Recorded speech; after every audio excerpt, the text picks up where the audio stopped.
Merhaba arkadaşlar. Yine bir kitap sunumuyla huzurlarınızdayım. Bugün sizlere daha önce kanalımızda birçok kitabını artık incelediğimiz ve inşallah hocanın Türkçe yayınlanmış bütün kitaplarının inceleneceği başka bir yazarımız Ahmet Yaşar Ocak hocamızın kitabı Tasavvuf, Velayet ve Kainatın Görünmez Yöneticileri.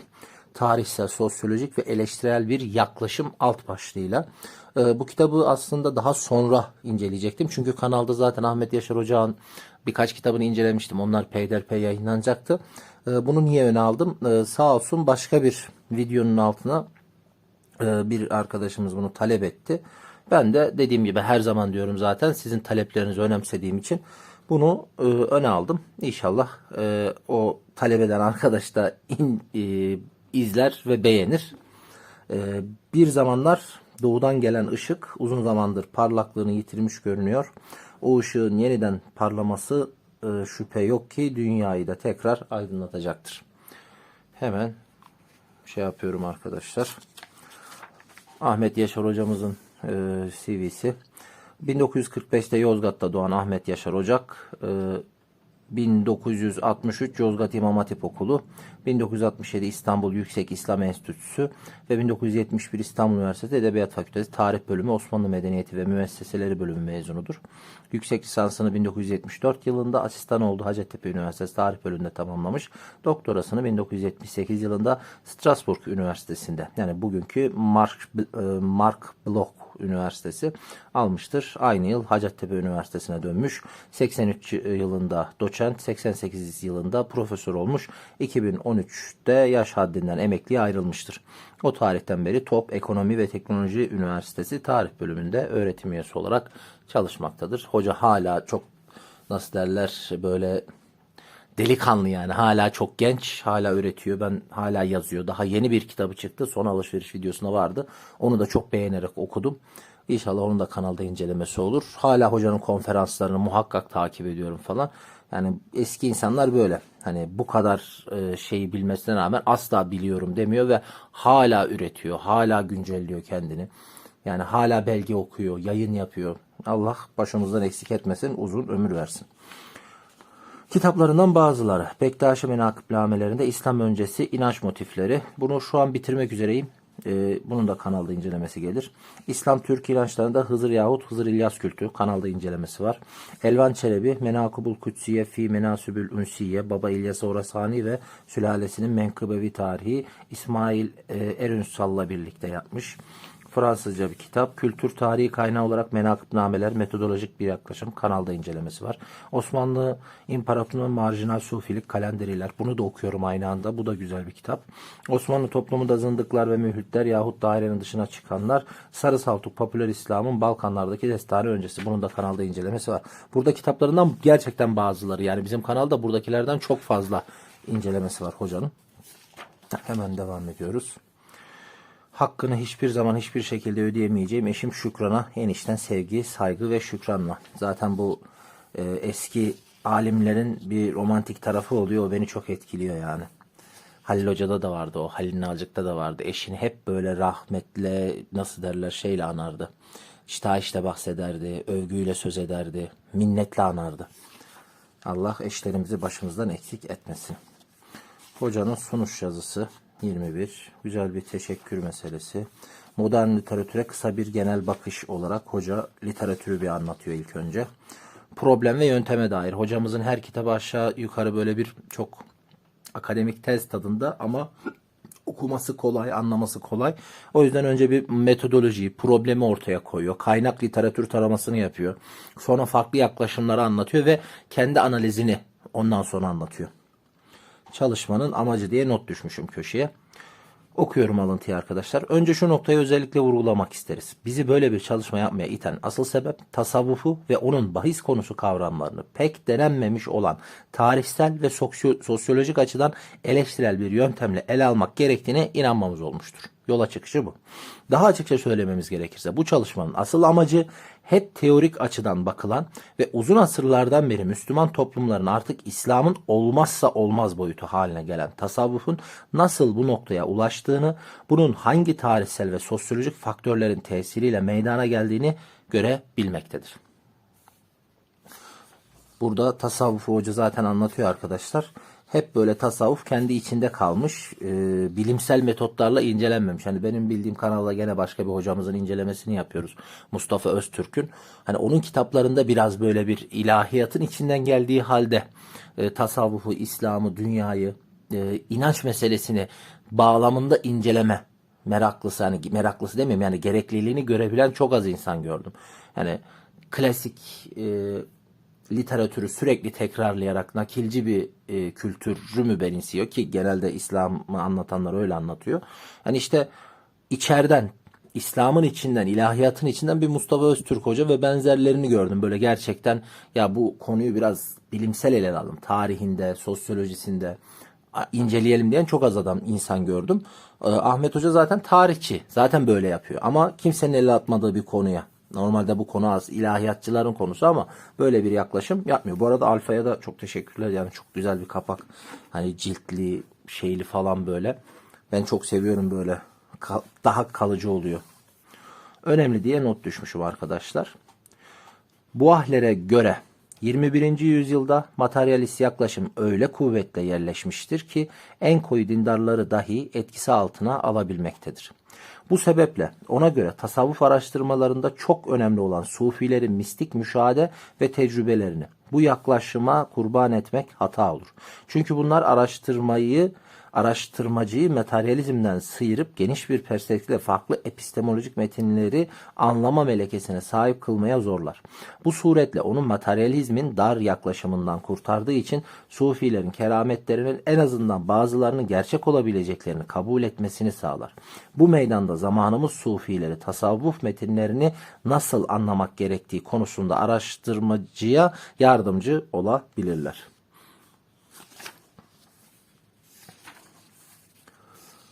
Giriş meselesi arkadaşlar. Tasavvufun kökenleri ve velayet teorisi. Kökenler meselesi ve velayet teorisine alakası. Konunun karmaşık grif yapısını yapılarıyla alay ediyor demişim burada. Niye alay ediyormuş bir bakalım. Acem bir akademisyene göre, bu arada İdris Şah'tan bir alıntı galiba arkadaşlar. Hani dipnotta öyle diyor. Hani İdris Şah'tan bir alıntı. Acem bir akademisyene göre sufilik yolundan sapmış Hristiyanlıktır. Hayda. Oxford'da bir profesör Hindu Vedanta'dan ilham aldığını düşünür.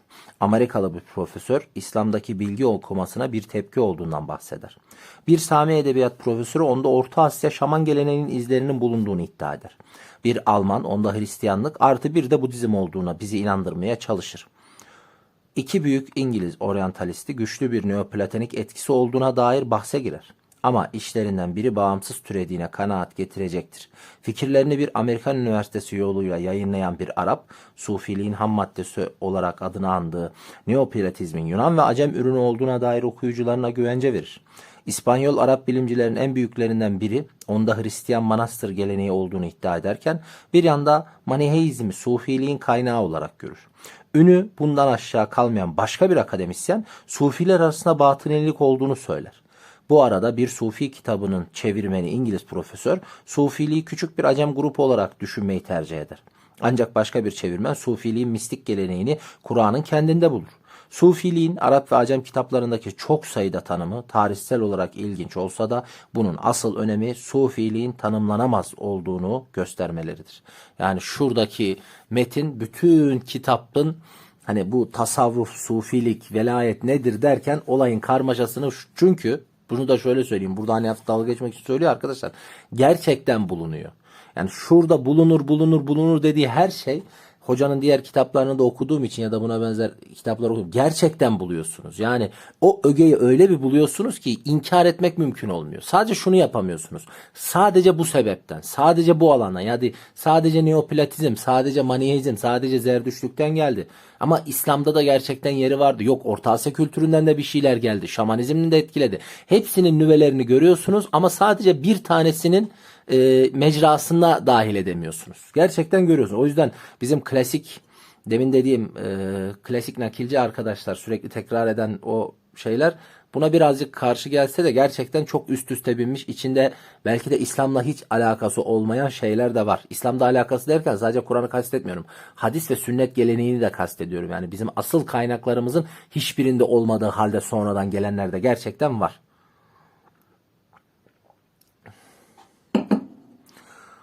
Zamanımızın önemli sufilerinden Pakistanlı İdris Şah'ın The Sufis adlı ünlü kitabının Türkçe çevirisinden yukarıya alıntıladığımız şu pasaj, tasavvufun kökenleri meselesinin nasıl karmaşık ve tartışmalı bir problem olduğunu veciz bir biçimde biraz da şarkiyatçıları istihfaf ederek vurguluyor.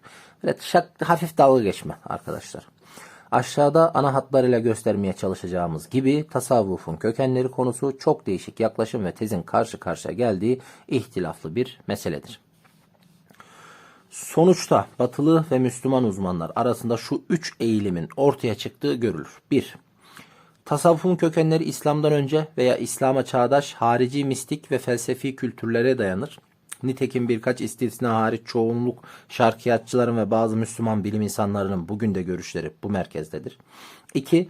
Bu görüşe tepki olarak bazı Müslüman uzmanların ve tabiatıyla Sufi çevrelerin görüşü ise tasavvufun tamamıyla İslam kaynaklı olduğudur.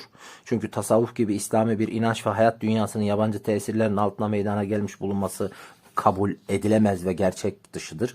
Günümüzde bu görüşü paylaşan yalnız Müslüman değil, batılı alimler de vardır. 3. İki görüşün arasında duran bilim insanları ise tasavvufun esas olarak İslam, yani Kur'an, sünnet ve hadis kaynaklı olduğunu, ama teorileşme aşamasında İslam'ın yayılma sürecinde temasta bulunduğu antik, çağdaş, felsefi ve mistik kültürlerden de etkilendiği görüşünü benimsemişlerdir. Bu görüşü paylaşanlardan biri de Mesignon'dur. Nadir de olsa onun gibi düşünen başka batılı alimler de vardır. Devam ediyor. Gerçekten 3 temel durum. Gerçekçi olan 3. yol, yani geçmiş mistik etki bariz diye buraya not düşmüşüm köşesine.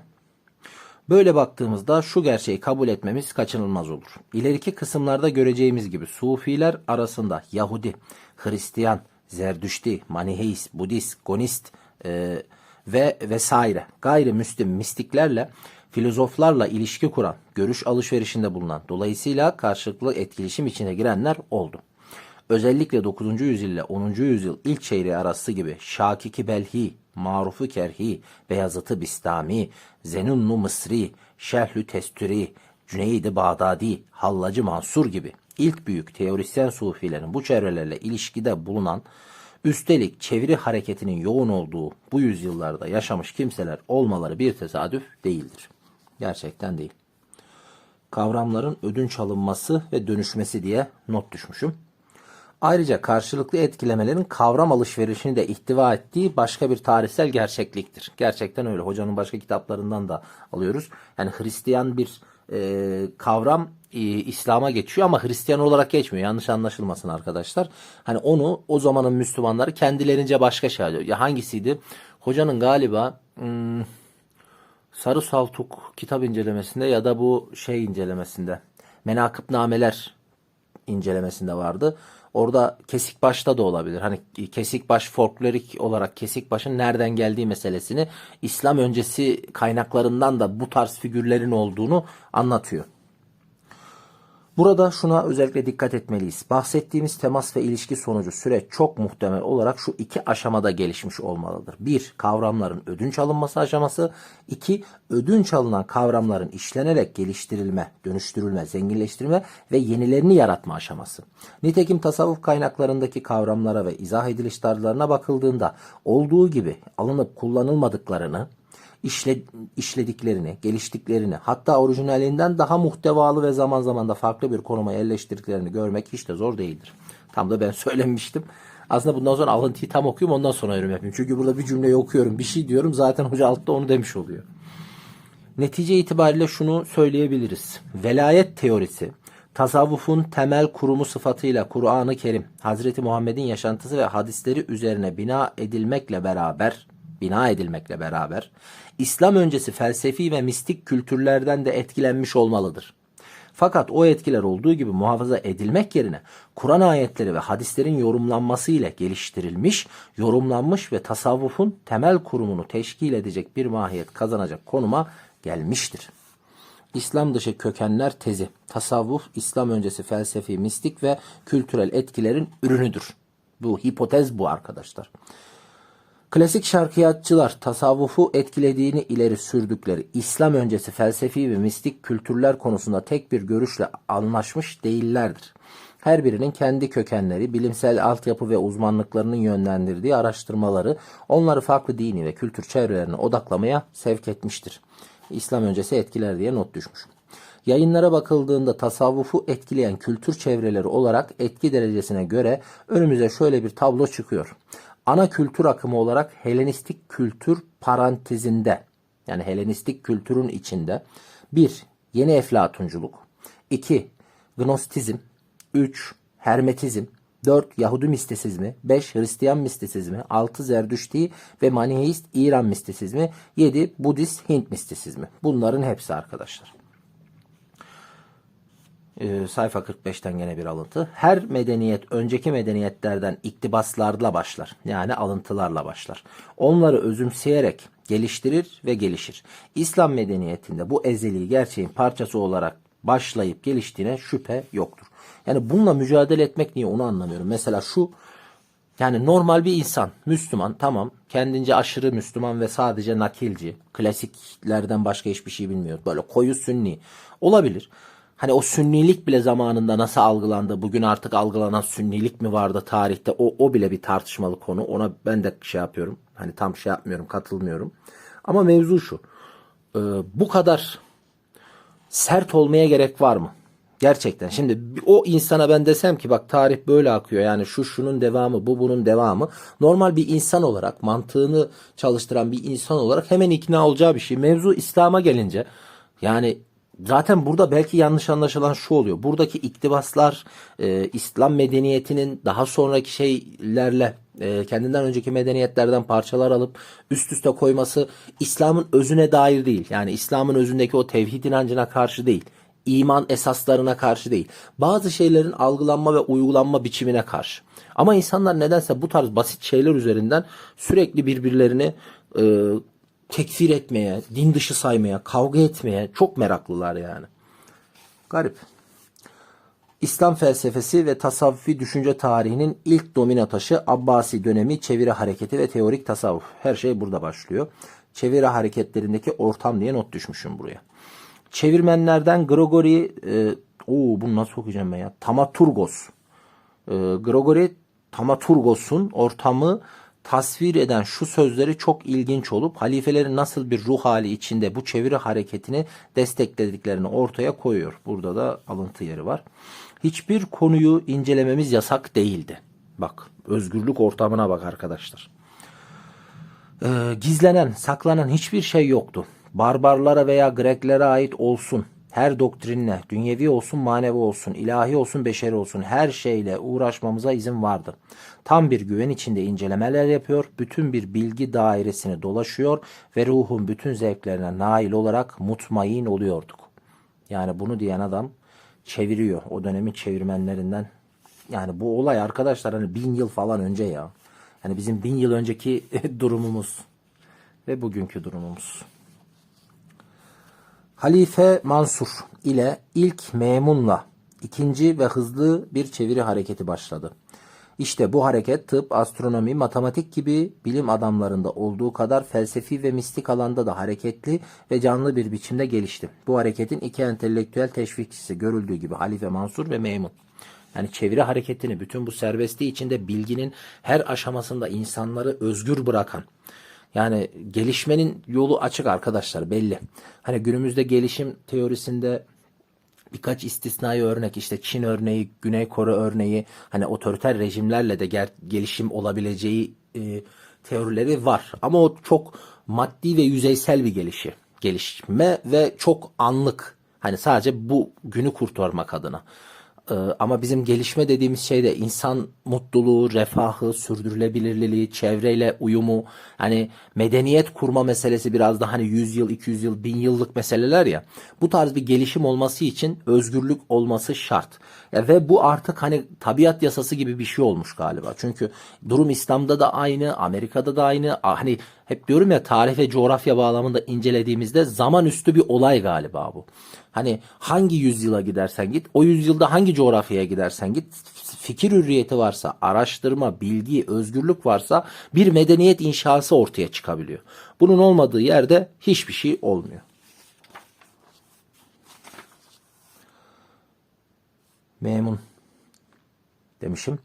Bazı tarihçiler onun zamanını İslam kültür ve düşüncesinde eski Yunan tesir ve nüfusunun en yüksek noktasına eriştiği bir devir olarak görürler.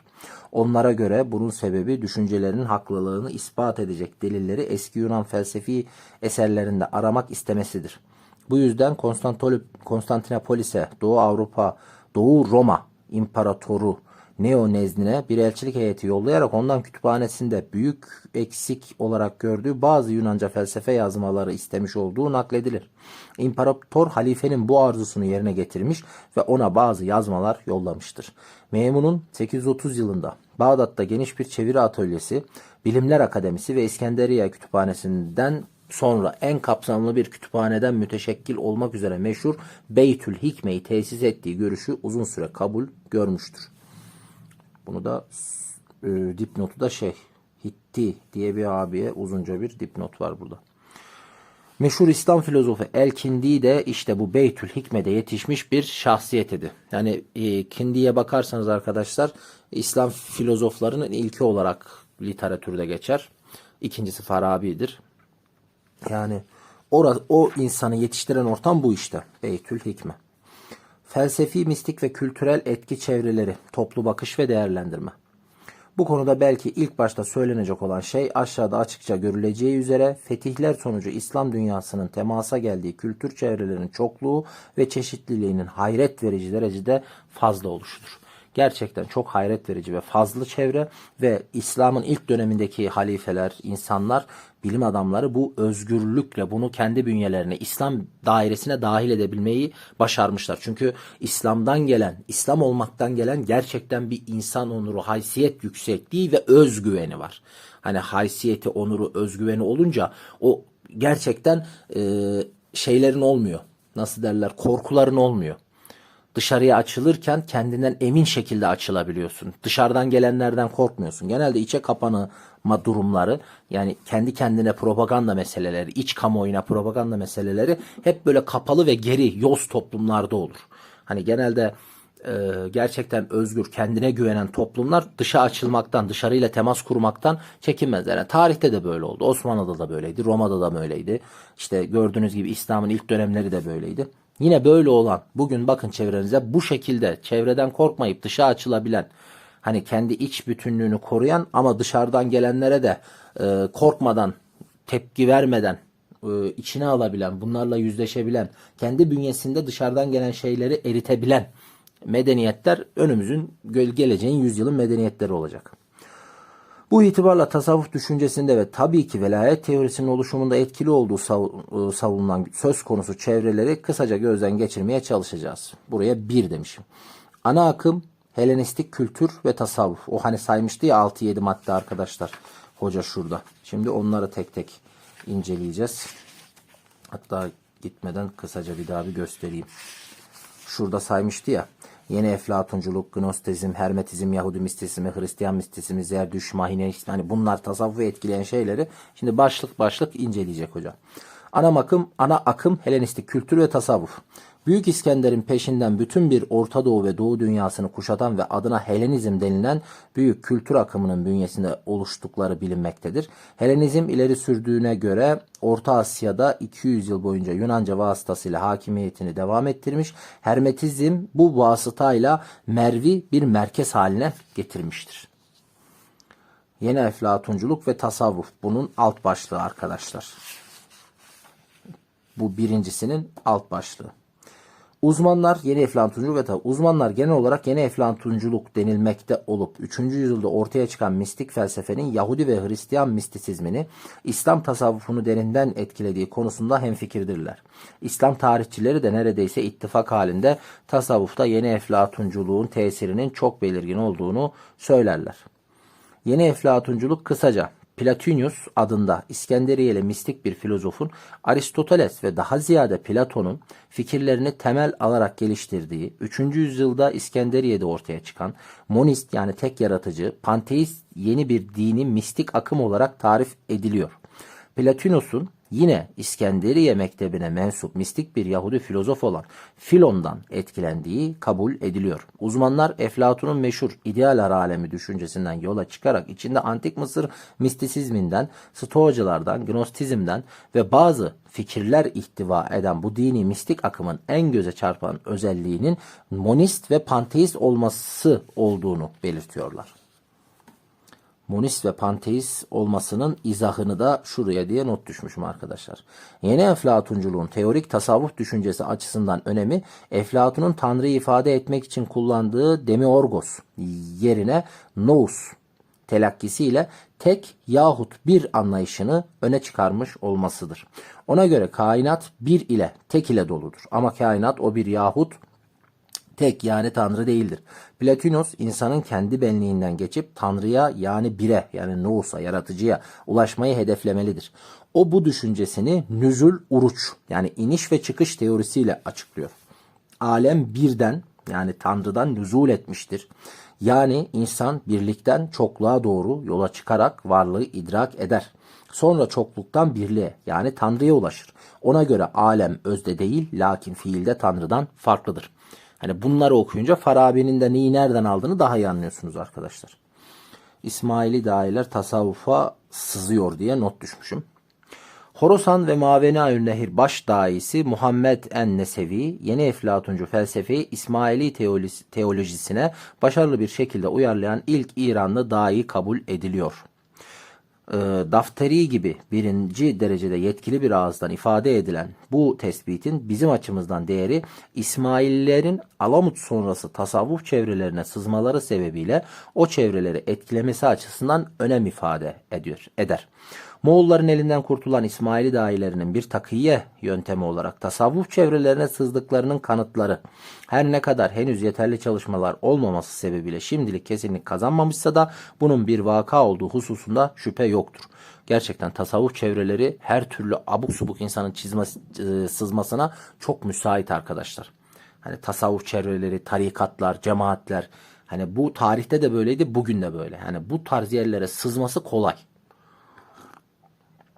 Haliyle buralara sızmayı, yönlendirmeyi de çok kolay yapıldığı için çünkü buralar bir koruma kalkanı. Gerçekten koruma kalkanı. Buralara sızmalarının sebebi de o yüzden.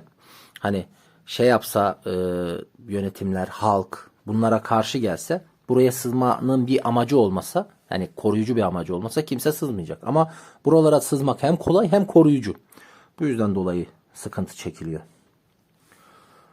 Kesinlikle kazanmışsa da bunun bir vaka olduğu hususunda şüphe yoktur. Tasavvuf çevrelerinde gelişen aşağıda genişçe ele alacağımız kutup, imam ve Mehdi kavramlarının İsmaili teolojiyle bağlantısı olup olmadığı tartışmaları İbn Haldun'dan itibaren bunu zaten açıkça gösteriyor. Mesela Erol Günger de bir kitabında Pakistanlı alim Fazlur Rahman gibi bu meseleye kafa yormuş ve sonuçta o da Fazlur Rahman ile aynı kanaate ulaşmış. Yani tasavvufun yeni eflatunculuktan geniş ölçüde etkilendiğini kabul etmiştir. Kanalımızda Fazlur Rahman'ın Türkçe'ye çeviren kitaplarının alışveriş videosunda görebilirsiniz arkadaşlar. Ne okudum videolarında da var. Video yayınlamaya da başladım. Bundan sonra kanalımızda aynı Ahmet Hoca'nın olduğu gibi Mustafa Öztürk'ün, Bay Çulhan'ın, Zygmunt Bauman'ın, William Schmidt'in yani külliyat serisi olacak. Bütün o kendine ait oynatma listesi. Sencer Divitçioğlu'nun tarihte olan hocalarımız gibi Fazlur Rahman'ın da kendine ait bir oynatma listesi olacak ve Türkçe'ye çevrilen bütün kitaplarını oradan takip edebilirsiniz. Gnostizm ve tasavvuf başlığı arkadaşlar. Kısa bir tarih demişim.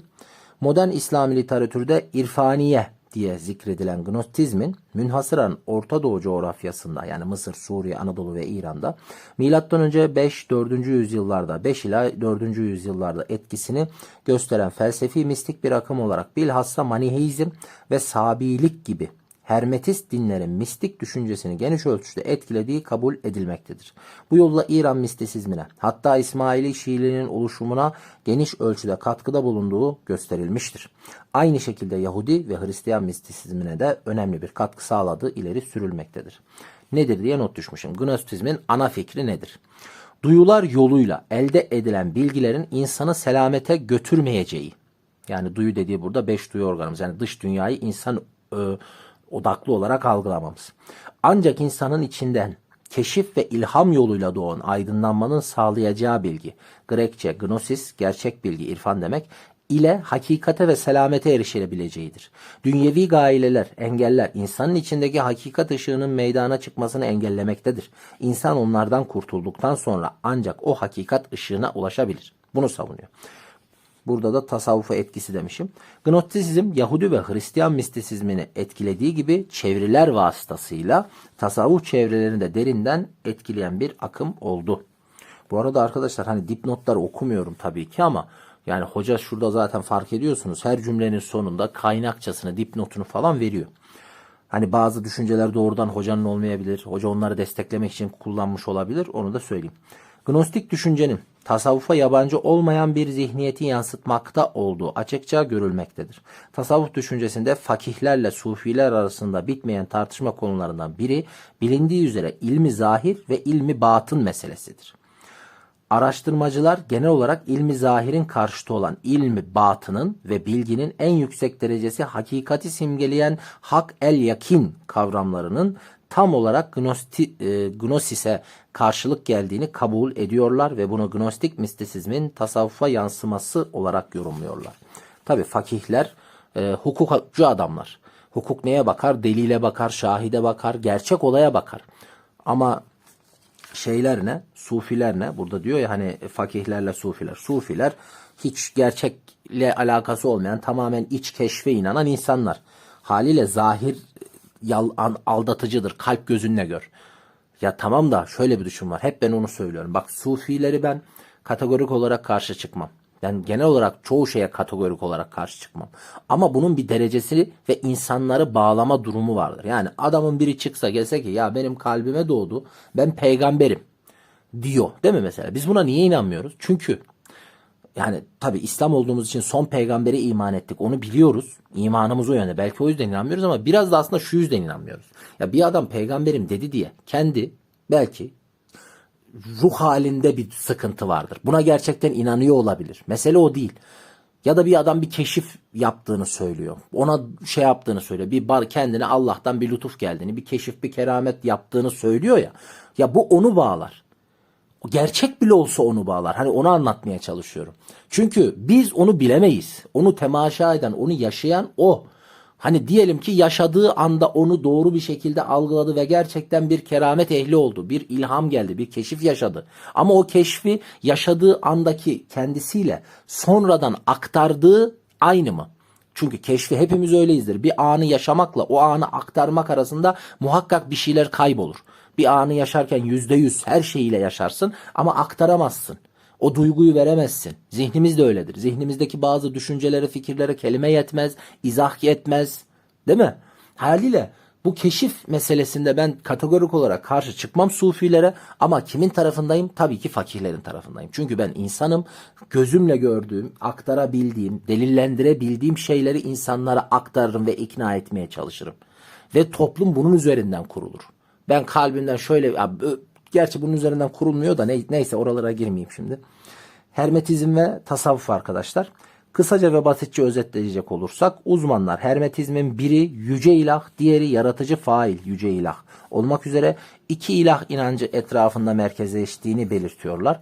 Fakat esas olan yaratıcı yüce ilah olup o sabit yıldızlar üzerindedir ve ona hiçbir şey benzemez, onu hiçbir şey vasfedemez. Aklın ve fikrin onu kavraması imkansızdır çünkü insan nefsi buna engeldir. Ancak nefsin denetim altında alınmasıyla onu idrak etmek mümkündür. O sırf kendisini göstermek için kainatı yaratmıştır. Onun kudretini idrak etmek, ayın, güneşin, yıldızların harekatını takip etmekle mümkündür. Hermetizm, Antik Mısır'ın üç büyük ilahından yani Thoth'un merkezine merkezine alan bir akım olarak ortaya çıktı ve kendisiyle benzer nitelikleri olduğu düşünülen Grek tanrısı Hermes'le özdeşleştirildiği için bu adı aldığı belirtilir. Ortaçağ Hermetik literatüründe Hermes, Antik Mısır'ın Totu, Yahudi mistisizminin Uknuku, hatta Zerdüştlüğün Hu-Şengi ile ama asıl İslami literatürde İdris peygamberle özdeşleştirilmiş görülür. Sonra güzel.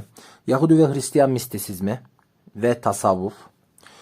İskenderiye'deki Yahudi mistisizmi mektebinin temelini atan asıl şahsiyetin milattan önce 30'larda doğmuş olup hayatının sonlarına doğru Roma'ya yerleşip orada ölen Filon olduğu anlaşılıyor. Eflatun'dan çok etkilenen Filon'un Yahudilikle Eflatun felsefesinin sentezini yaparak mistik bir sistem geliştirdiği ve sudur teorisini ortaya koyduğu, bu taşma teorisidir arkadaşlar, belirtiyor. O sistemi geliştiren Yunan felsefesinin Yahudi kutsal metinleriyle çelişen yerlerini mecazi yorumlarla telif etmeye çalışmaktaydı. Ona göre görünen alem Tanrı'nın kendisinden sudur eden, çıkan, yansıyan kuvvetlerin eseridir. İnsan bütün engelleyici bağlardan kurtulmak suretiyle bu hakikate ulaşmayı gaye edinmelidir. Yahudi mistisizminin etkisi demişim buraya. Yahudi mistisizminin etkisini makul bir çevrede ve makul bir yaklaşımla tartışanlara bir örnek olmak üzere tasavvuftaki velayet teorisi ve evliya hiyerarşisiyle Yahudi mistisizmindeki evliya anlayış ve hiyerarşisi arasındaki benzerliklere dikkat çeken Paul Fenton'un tespitlerini zikredeceğiz diyor, anlatıyor arkadaşlar. Benzerlikler diye not düşmüşüm. Yahudi ve İslam mistik kültüründeki bu hiyerarşide sıralanan veli kategorileri ve fonksiyonları arasındaki benzerlikler ikisi arasında da bir ödünçlenme sonucu mu yoksa birbirinden bağımsız temel metinlerden mi kaynaklanmaktadır? Bunu anlayabilmek için her iki mistik kültürün temel metinlerinin mukayeseli olarak analiz edilmesi gerektiğini, böylece daha derin ve teferruatlı çalışmalara ihtiyaç olduğunu vurgulanır. Hristiyan etkisi diye not düşmüşüm. Tasavvufi düşüncede Hristiyanlığın, münhasıran Doğu Hristiyanlığının tesiri olduğu tezi de özellikle eskiden şarkiyatın savunduğu bir tez idi.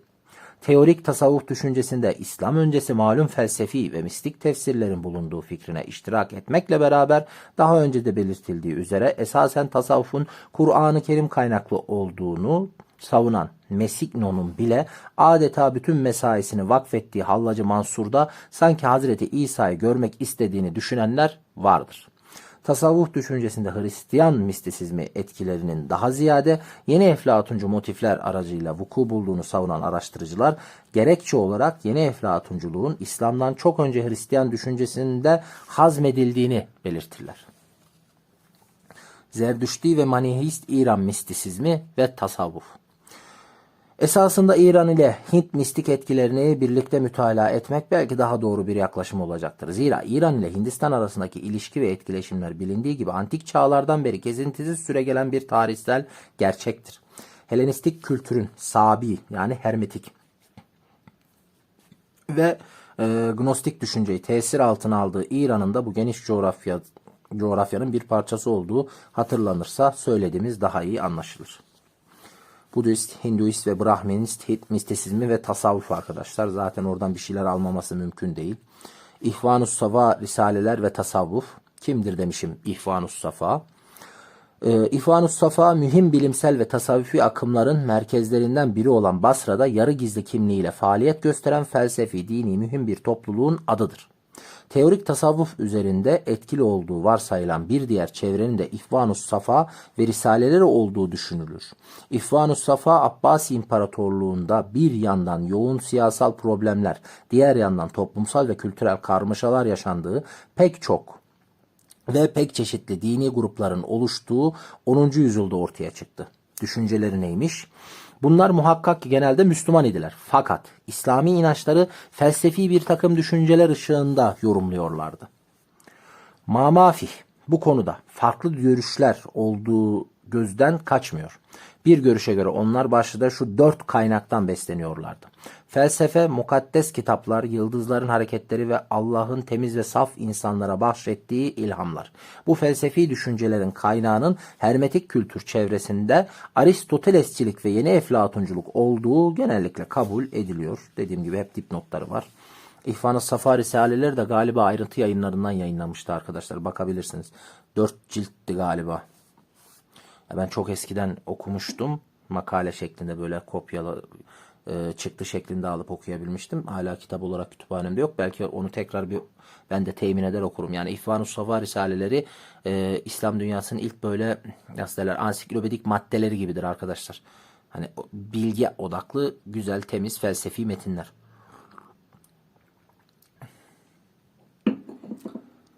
Sayılar üzerinden iman diye not düşmüşüm. İhvan-ı Safa'nın Sufi çevreler üzerindeki asıl etkilerinden birinin aslında Pitagorasçı felsefenin bir özelliği olarak sayılara verilen önem olduğu tahmin ediliyor. İlk çağda İskenderiye'de Yahudi mistisizmi ile birlikte gelişen Pitagorasçılığın antik Mısır'dan gelen bir anlayışla sayılara bir takım yoğun metafizik anlamlar yükleyerek buna çok değer verdiği biliniyor. Pitagorasçılara göre sayıların temeli birdir. Diğer sayılar ondan neşet eder. Bu onları bir sayının temsil ettiği tek tanrı fikrine yöneltmiş ve kainattaki her şeyin ondan türediğine inanmışlardır. Bu felsefeyi benimseyen İhvan-ı Safa da temelini bunun üzerine bina etmektedir. Yalnız buradaki Pitagorasçılara derken Pitagoras belki hoca onu anlattı da ben hatırlamıyorum şimdi. Yani direkt Pitagoras böyle demiyor arkadaşlar. Pitagorasçılar dedi ondan sonra gelenlerin yakıştırması. Pitagoras biraz daha gerçekten bilim adamına yakın bir şey. Hani öyle metafizikten ziyade gerçekten fizikle ilgilenen biri. İslami kökenler tezi. Tasavvufun temeli Kur'an-ı Kerim, Hazreti Muhammed ve hadislerdir. Hani buraya kadar geldiğimiz noktada şeyi anlattık ya arkadaşlar. Burada anlattıklarımızın hepsi. Hatta dur oraya bir daha dönelim ki şey olsun. Tam bir pekiştirme olsun. Tasavvufun kökenleri ve velayet teorisi girişimizdi. Kökenler meselesine velayet teorisinin alakası, özür dilerim arkadaşlar. İslam öncesi İslam dışı kökenler tezini inceledik. Şimdi burada tek tek bu 5 maddeyi 7 tane şey inceledik. İslam dışı kökenler tezinde. Şimdi de ne işliyoruz? İslami kökenler tezi. Yani tasavvufun temeli Kur'an-ı Kerim, Hazreti Muhammed ve hadislerdir diyen tezler. Tasavvufun kaynağı Kur'an, sünnet ve hadis diye not düşmüşüm. Şuraya da elimi koyayım. Kur'an-ı Kerim'e bakıldığında münhasıran bir tasavvuf sistemi ortaya konulmamakla beraber gerçekten pek çok ayetin rahatlıkla tasavvufi yorumlar geliştirmeye açık ve müsait bir mahiyet arz ettiği görülür. Tasavvufun ortaya çıktığı tarihlerden itibaren Sufilerin dayandıkları en güçlü 2 delil vardır. Birincisi budur. Diğeri de bizzat Hazreti Muhammed'in hayatı ve hadisleridir. Zaten tasavvuf tarihi boyunca değişik zaman ve coğrafyalarda Sufi kökenli müfessirlerin kaleme aldığı ve tefsir tarihi terminolojisinde işari tefsir tabir edilen tefsirler bu türdendir ve bütünüyle Kur'an-ı Kerim'in tasavvufi yorumlarından ibarettir. Süleyman Uludağ'ın, Molla Ferhani ve Cemal-i Halveti gibi Osmanlı mutasavvıfların bazıları da kısmen veya tamamen metin olarak işari tefsir yazmışlardır diyor. Süleyman Uludağ Diyanet İşleri Ansiklopedisi işari tefsir maddesine bakabilirsiniz arkadaşlar. Hoca oraya yönlendirmiş. Muhaddis ve fakihler neden sufi oldu diye not düşmüşüm. Bu hipotez doğrultusunda özetle söylemek gerekirse bizatihi Kur'an-ı Kerim'deki birçok ayetin Hazreti Muhammed'in hayatının ve hadislerinin derin sufiyane yorumlamaya müsait olması öyle görünüyor ki tasavvuf hayatının doğuşunda ve şekillenmesinde çevre mistik kültürlerden çok daha etkili olmuş olmalıdır. Yalnız burada vakayı doğru anlamlandırabilmemiz için unutulmaması gereken sözünü ettiğimiz muhaddislikten mutasavvıflığa evrilmeye sağlayan önemli tarihsel faktör. Bu mutasavvıfların yaşadığı yaklaşık 2-300 yıl içinde yani 9 ila 11. yüzyıl arasında Abbasi hilafetinin sınırları içerisinde İslam dünyasının geçirdiği pek çok siyasal, toplumsal ve iktisadi hadiselerin, buhranların yaşanmış olmasıdır. Bu gerçeği hesaba katmadan hadiseyi sadece Sufilerin zihin dünyalarında durup dururken ürettikleri algılar, düşünceler olarak değerlendirmek kanaatimizce doğru değildir. İşte asıl hocanın dediği tarihsel ve sosyolojik bir yaklaşım dediği yer bu. Kanaatimizce doğru değildir. Yani adam bir gün duruyordu. Kaynak metinleri aynıydı. Hadis, sünnet her şey aynıydı. Ben birden işte şöyle bir şey düşüneyim diye yapmadı bu tasavvufçuların çoğu. Ya da bu fakihlerden mutasavvufluğa geçenler öyle olmadı. İnsanlar bir günde sufi olmadı. Bugün de böyle arkadaşlar. Yani bugün bile böyleyken niye tarihe böyle bakılması hiç anlamıyorum. Bugün bizim çevremizde de var. Hani sofi diye tabir ettiğimiz arkadaşlar. Ben hani genel olarak pek tarikat, cemaat bu tarz şeylere biraz daha tasavvuf şeyimdir, mesafeliyimdir. Ben biraz daha fakihlerin tarafında olduğum için. Ama arkadaş mesela içkiyi bırakıyor. Kumarı bırakıyor. Kötü alışkanlıkları bırakıyor. Hani oraya işte kimi arkadaşlar şey diyebilir ya, bıraktı da işte aklını birine kira verdi. Ben oraları tartışmıyorum arkadaşlar. Bunlar çok bireysel şeylerdir. Ben insanların hayat tercihlerine müdahil olmam. Ama şu bir realitedir değil mi? Ya bugün bile oluyor bu. Bugün bile insanlar yaşadıkları çevrenin etkisiyle, kişisel tecrübeleriyle bir yol ayrımına geliyor ve bir şeye evriliyor. Eskiden daha böyle bir fakih olan, fıkha yönelik, daha böyle hukukçu olan bir insan gitgide tasavvufa yönelilebiliyor. Ya da böyle çok günahkar bir Müslüman temizlenebiliyor. Bir Hristiyan Müslüman olabiliyor. Yani ve bu olurken genelde şöyle onun anlatımlarına çok dikkat edin. Tabii işin içinde bir bireysellik, bir ilham konusu olduğu için, kişisel bir yaşanmışlık olduğu için daha duygusal bir yerden anlatıyorlar ama o duygusallığı ve bireysel tecrübeyi biraz soyutlayıp birazcık daha nesnel bir hale getirip bir veri haline getirdiğinde şunu görüyorsunuz. Yani işte şöyle şöyle kötü tecrübeleri yaşamış. Böyle böyle bir boşluğa düşmüş. Şöyle boşluktan belli vesilelerle şuna evrilmiş ve okuduğu şeye hazır hale gelmiş. Gördüğü davranıştan etkilenmiş. Bir Müslümanın davranışından, bir kitaptan, bir sözden ve bir aşama açmış. Tabii demek ki insanlar hazır hale gelme durumunda çevrenin etkisiyle, kişisel etkilerle bir yerden bir yere dönüşebiliyor. Haliyle bunu niye İslam'da belli mezhepler, cemaatler, şahıslar için böyle böyle süreçler geçirmiş demek, geçirmiş olabilir demek. Kesinlikle olarak söyleyemeyiz ama geçirmiş olabilir demek ve bunu belli bir şekilde tarihi verilerle ortaya koymak. Ahmet Hoca'nın bir söyleşisinde dinlemiştim. Adama resmen kafir demişler. Yani bu tarz çalışmaları yapıyor diye. İman et falan demişler tekrar. Dinden çıktın demişler. Yani niye bu kadar sertiz? Yani İslam'da niye bu kadar bireyselliği biz öldürdük, boğduk? Hiç niye insan dediğimiz o mevhumun biricikliğine yönelik bir şeyimiz yok? Tahammülümüz yok. İlla cemaatin, mezhebin içinde insanları ezelim mi? Tarikatın, cemaatin içinde, o toplumsalın içinde illaki bireyi ezelim mi? Bireyi ezmeden İslam olmuyor mu? Neyse. Bu bir ara molaydı. Tasavvuf teorilerinin oluşum mekanları, İslam ortaçağının kozmopolit kentleri ve sufiler. Yani bu iki teoriyi inceledik şimdi. İslam dışı kökenler tezi ve İslami köken tezi. Şimdi tasavvuf teorilerinin oluşum mekanlarını, İslam'ın ortaçağı, kozmopolit kentleri ve sufileri inceleyeceğiz. Teorik tasavvuf düşüncesi kıyıda köşede münzevi bir hayat süren zahitlerin, sufilerin değil, esas itibariyle büyük kozmopolit kentlerde yaşayan mutasavvıfların ürünüdür. Diğer bir deyişle tasavvuf teorileri ancak ve ancak büyük İslam kentlerinin kozmopolit toplum ve kültür ortamlarında yaratılabilmiştir. Sözünü ettiğimiz kentler İslam dünyasının şu 6 bölgesinde bulunuyorlardı. Mısır, Suriye, Irak, İran ve Horasan, Mavera-ı Nehir. Burada da şehirler var. Bir de Endülüs, Mağrip tarafı. Ha bak, bu bile gösteriyor arkadaşlar. Neden hocanın başka kitaplarında heterodoks İslam diye anlattığı, işte Kalenderilerde, ne bileyim Baba İlyas-ı Horasani'yle Vefailere falan anlattığı şeylerinde, kitaplarında ya da yeni dediğim gibi Bektaşi menakıbnamelerini falan anlatıyor. Neden o insanlarda böyle aşırı teorize edilmiş, sterilize edilmiş bir tasavvuf teorisi yok da daha böyle hayatın içinde pratik var? Çünkü onlar daha böyle konar göçer, şehirlerden uzak, kozmopolit dediği birden fazla toplum yapısının kesiştiği, bir arada yaşayabildiği bir yerdir. Yani dikkat ettiyseniz zaten bu tasavvuf çevrelerinin, sufilerin, teori üreten insanların kozmopolit yerlerden çıkması bile belli bir etkileşimin olduğunu bence kanıtlıyor. Bence. Çünkü diğer yerlerde muadiline baktığında neden tek algılı olan yerlerde böyle şeylerin çıkmadığını, işte Arap coğrafyasında çıkmıyor mesela tasavvuf doğru düzgün. Arabistan'ın kendi içinde. Niye? Çünkü tek yapı var, tek kültür var. Öyle bir etkileşim alanı yok. Orada sadece klasik şey çıkıyor. Fıkıh çıkıyor. Klasik işte eşariler çıkıyor orada. Neyse.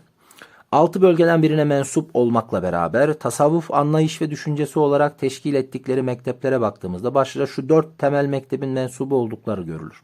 Bağdat Mektebi, Basra Mektebi, Horasan Mektebi ve Endülüs Mektebi. Vedayet teorisi, Ricalül Gayb ve kutup telakkisinin mahiyetini anlayabilmek için bahis konusu 4 mektebin teşekkül ve hakimiyet alanlarını meydana getiren bölgelerdeki kentlerin siyasal ve toplumsal yapılarını, İslam öncesi dini ve kültürel tarihlerini bilmek kaçınılmaz bir mecburiyettir. Çünkü velayet teorisi ve kutup telakkisinin sadece Kur'an-ı Kerim ve hadisler bağlamında anlamaya çalışmak tarihsel bakımdan da eksiktir. Eksik bir yöntemdir. Kesinlikle.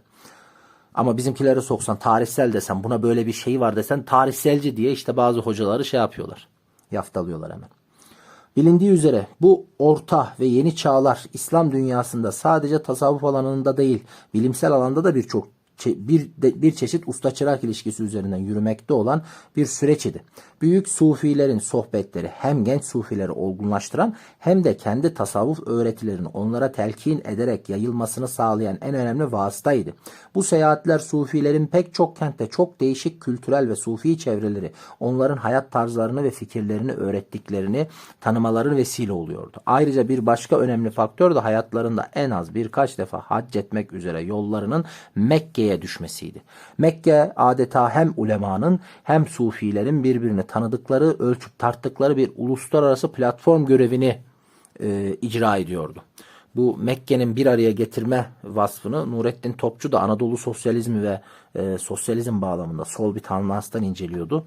Nurettin Topçu hocayı da işte bazı hocaları külliyatı bitirmek hiç iyi değil arkadaşlar. Nurettin hocayı böyle bir çırpıda 25-30 kitabını birden bitirmiştim ve artık yeni kitabı çıkmıyor haliyle rahmetlinin. Dönüp bir daha bakacağım inşallah 40'lı yaşlarımda. Şimdi mektepleri inceliyor arkadaşlar. Bağdat Mektebi, Basra Mektebi, Horasan Mektebi. Buradan hani alıntılar yapmamışım. Belli ki burada çok isim, teknik şeyler söylüyor. Ben daha çok size bir fikir vermeye çalışıyorum. Bir de Endülüs Mağrip Mektebi. Ay ne oluyor? Biri geldi. Sen hangi mektebe dahilsin bir tanem? Kocamın mektebine. Kocanın mektebine mi Evet. dahil? Ay tatlım benim. Afiyet olsun. Teşekkür ederim. Bence biz Horasan Mektebi'ne çok yakınız aşkım. Maveraün Nehir falan. Sonuç olarak bu bölümü bitirmiş. Sonuçta da zaten tekrar bir şey yapmamışım. Bu şu ana kadar giriş bölümüydü arkadaşlar. Birinci bölümümüz teorik tasavvufun temel kavram ve kuramları. Velayet, veli ve keramet. Nedir bunlar bakalım. Velayet, veli, keramet kavramları ve İslam öncesi dini, mistik kültürler. Kur'an-ı Kerim'de belirtilen Allah'ın haramlarından sakının, emirlerini harfiyen yerine getiren salih kullarına bir takım ihsanlarda bulunacağı ve onların Allah'ın dostları, evliyaullah olduğu, korku ve hüzünden uzak bulundukları inancının, teorik tasavvufun kurumlaşmış velayet teorisiyle ilgisi yoktur. Öteki dinlerde evliya kavramına benzer kavramının bulunmadığı görüşünün doğru olmadığı bir yana, Azizeddin en-Nesefi'nin bu kavramı Hazreti Muhammed'e dayandırması tabidir ve bütün sufilerin ortak düşüncesidir. Fakat tarihsel vakaya baktığımızda bunun böyle olmadığını, yani velayet teorisi ve kurumunun Hazreti Muhammed'le başlamadığını görmek zor değildir. Bu hususta birbiriyle bağlantılı iki mesele bulunuyor. Birincisi, klasik kaynaklarda velayetin sadece bir kavram olarak dahi 9. yüzyıldan önce yani Zühd döneminde bahis konusu olmadığını tespit edebiliyoruz. Zira bu kavram ancak ve ancak 8. yüzyılda İbrahim bin Ethem ve fakat asıl 9. ve 10. yüzyıllarda Maruf-i Kerhi, Ahmet bin Hadraveyn ve Cüneyd-i Bağdadi, Ebu Bekir Vasıti gibi zevat tarafından belli belirsiz bir tarzda gündeme getirilmiştir. İkincisi, velayetin bir kavram olarak tasavvuf düşüncesinin ve hayatının temeline oturmasının ötesinde bugünkü bildiğimiz statü ile tam bir tasavvuf kurumu olarak teşekkülü ise uzunca bir zaman almıştır.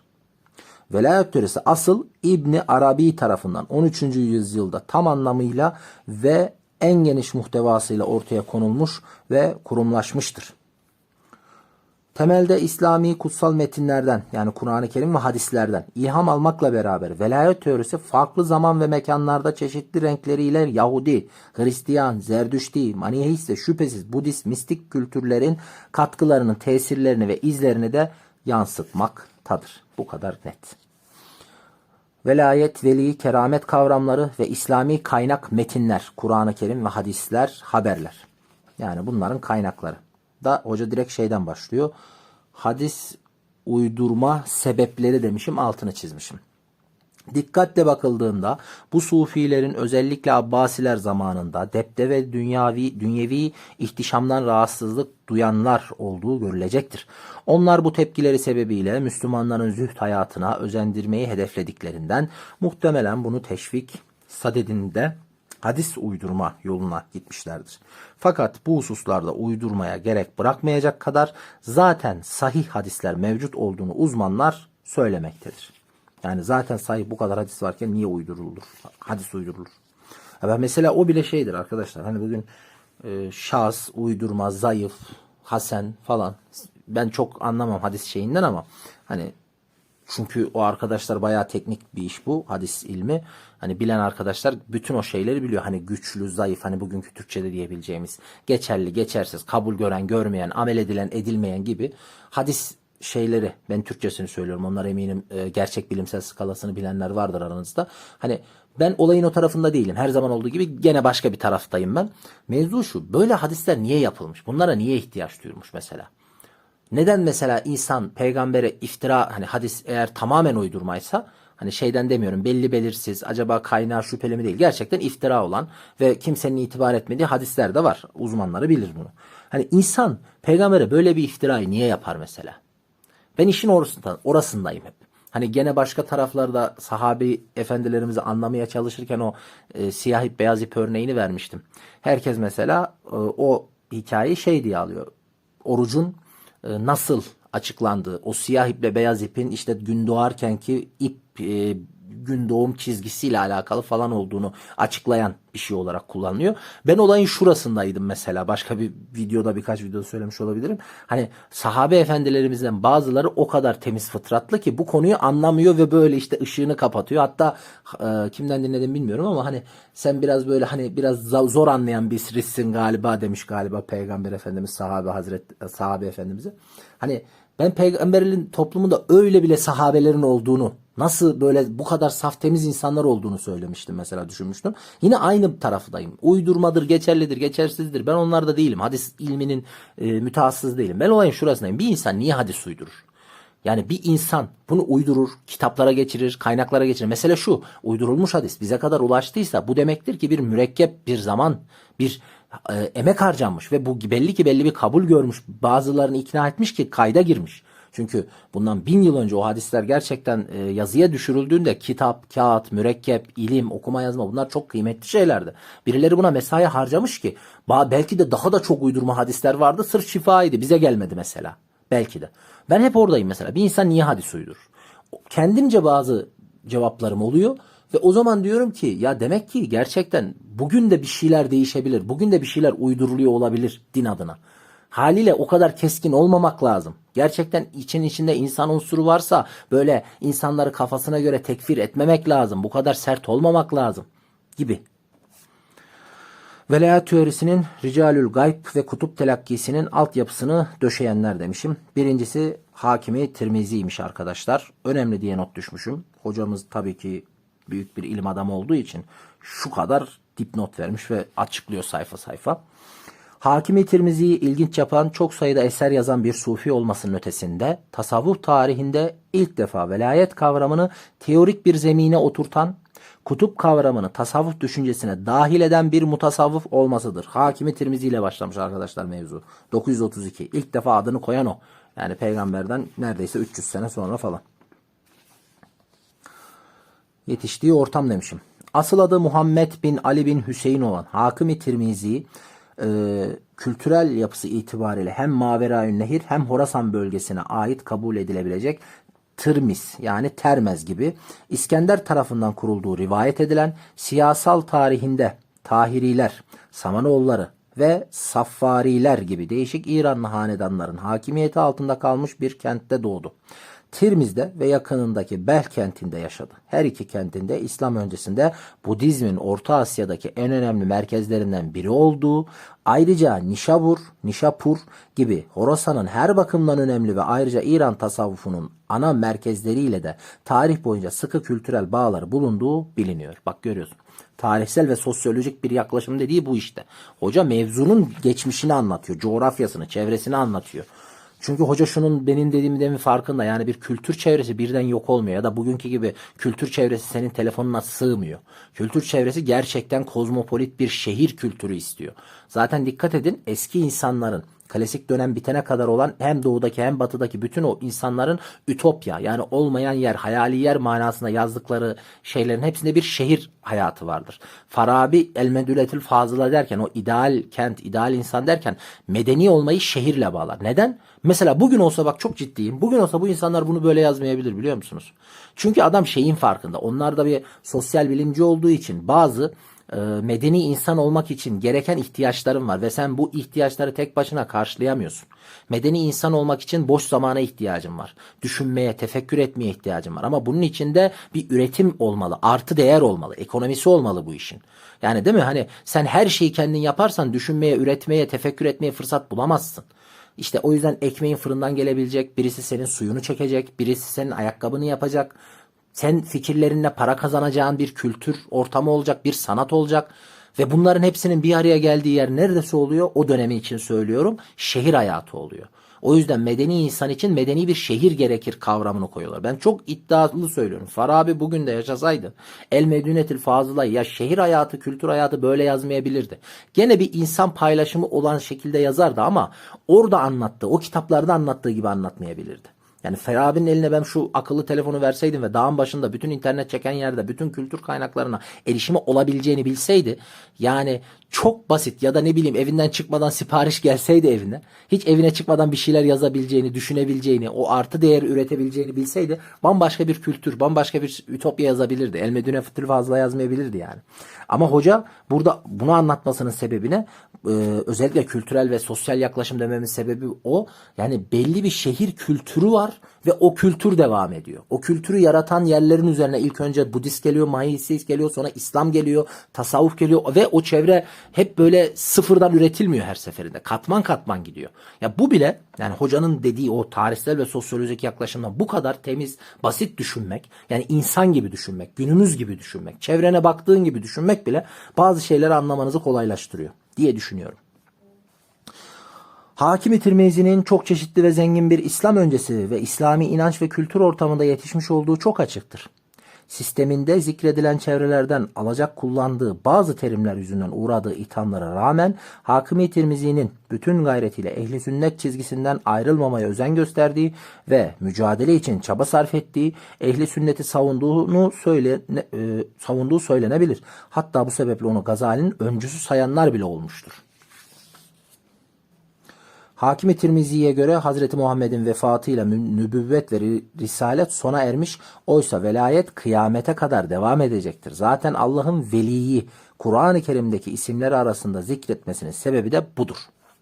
Hakim-i Tirmizi'nin asırlar öncesinden bugüne yansıyan şöhreti bir yandan da sistemin eklektik özelliğine rağmen, yani üst üste eklenerek, demin dediğim o katmanlanarak ilerlemesi rağmen, yine de esas itibariyle ehli sünnet itikadına bağlı bir fakih ve muhaddis olmasına borçlu olduğu düşünülüyor. Onun velayet doktrininde Mesino'nun haklı olarak altını çizdiği üzere ne vecdin ne de aşkın yeri yoktur. O velayeti entelektüel bir aydınlanma, illumination intellectual olarak görmektedir. Bak, Hakim-i Tirmizi Efendimiz'e, hani Efendimiz diyebiliriz, ben hocalarımıza öyle saygıda, hürmette daima öndeyimdir. Ben daha yakınım mesela gerçekten bu bugünkü, çünkü velayeti entelektüel bir aydınlanma şeyi gibi yaşamak olabilir. Çünkü insan illa bu tarz bilimlerde değil, herhangi bir sosyal bilimde de böyle okudukça zihnindeki o katmanlaşma, bir şeyleri anlama, öğrendikçe daha da cahil olduğunu fark etme hali. Daha da böyle merak duygusu, o bilgi, öğrenme, tatmin edilemez öğrenme duygusunun üzerine gitme hususu, o yolda olma şeyi gerçekten insanı daha böyle bir sakinleştiren bir şey. Belki de böyle bir aydınlanmadır ama bizimki öyle değil. Gece yattım, rüyamda şeyi gördüm, şık geldi bana. Ya ne kadar üşengeçsiniz ya, ne kadar, değil mi? Hemen böyle yani.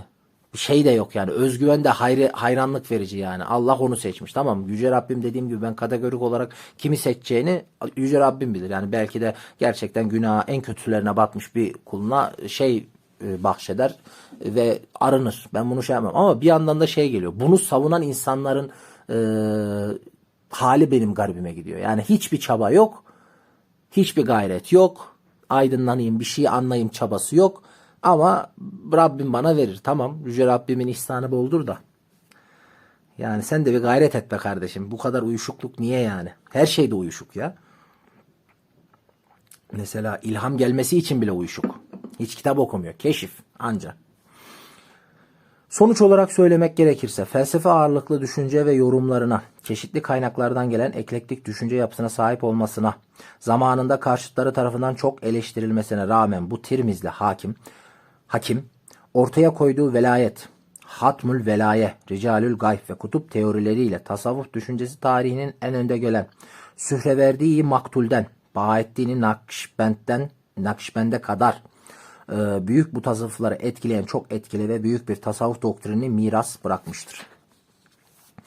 İkincisi Sühreverdi arkadaşlar. Ebul Futuh Şihabettin Yahya bin Habeş bin Emirek Es-Sühreverdi. Anavatanı Garbet, Massignon ve özellikle Henry Corbin gibi eski şarkiyatların İslam cilası altında Mazdeist İran'ı ihya eden bir mutazavvıf sıfatıyla zikrettikleri en gözde sufilerden biri olmuştur. Buna karşılık Sühreverdi'nin kendisi çağdaş meşreptaşları arasında bile o kadar takdir edilen ve benimsenen biri olmadı. Sühreverdi'nin bende kitapları var galiba. Almıştık. Onu da okur, inceler size takdim ederim. Sühreverdi gerçekten tasavvuf tarihinde İran'ın yetiştirdiği büyük simalar arasında müstesna yeri olan filozof, sufilerden, teozoflardan yani biri olmanın yanında 60'lı yaşlarında korkunç işkencelerle idam edilen Bağdat'ta Hallacı Mansur ve 33 yaşında hayatına son verilen Aynul Kutad-ı Hemedani benzeri düşüncelerinin bedelini genç yaşta kanıyla ödeyen 3 talihsiz şahsiyetin ikincisidir. Felsefi eğilimleri sebebiyle daha çok el hakim yani filozof sıfatıyla anılmıştır. Neden böyle diye not düşmüşüm. Sühreverdi muhtemelen fakihlerin yoğun ve müsamahasız eleştirilerinden kaçmak için daha müsamahakar bir Müslümanlık anlayışının egemen olduğu Anadolu'ya geldi. Neden böyle? Çünkü bahsettiği yıllar Anadolu'ya bizim Türkmenlerin geldiği yıllar.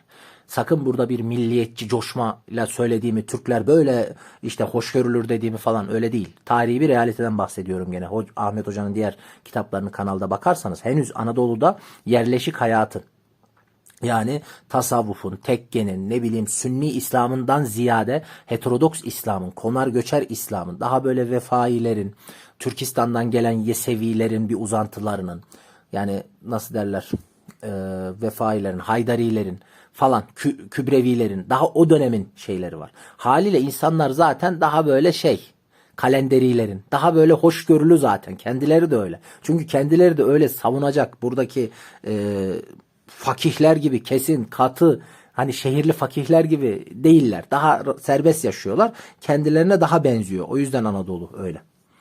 Konya Sarayı'nda Selçuklu Sultanı II. Kılıç Arslan'ın himayesini kazandığı ve rivayete göre çocukları Berk Yaruk, Melikşah ve Süleyman'ın hocası oldu. Bir ara Azerbaycan'a gittiyse de tekrar Anadolu'ya döndü. Selahaddin Eyyubi'nin oğlu Halep emiri El-Meniküz Zahir'in daveti üzerine muhtemelen Suriye fukahasının sufilere ve filozoflara karşı katı tutumları sebebiyle olsa gerek Kılıç Arslan'ın uyarısına rağmen 1183'te Konya'yı terk edip Halep'e gitti. Eyyubi Sarayı'nda önemli görevlerde bulunduğu çağdaşı İmamettin El-İfsihani'nin şehadetine göre Sühreverdi'ye ithamları yönelten Halep fukahası onu bazı fıkıh ve usul meseleler hakkında Halep Ulu Camii'nde halkın önünde müzakereye davet ettiler. Allah'ın yeni bir peygamber göndermesinin mümkün olup olmadığını sorduklarında Sühreverdi bunun mümkün olduğunu söyledi. İsterse Allah'ın her zaman bir peygamber gönderebileceği cevabını verdi. Bunun üzerine hemen bir mahkeme kurularak onu zındıklıkla yargılayıp mahkum ve Selahaddin Eyyubi'den şeyhin idamını talep ettiler.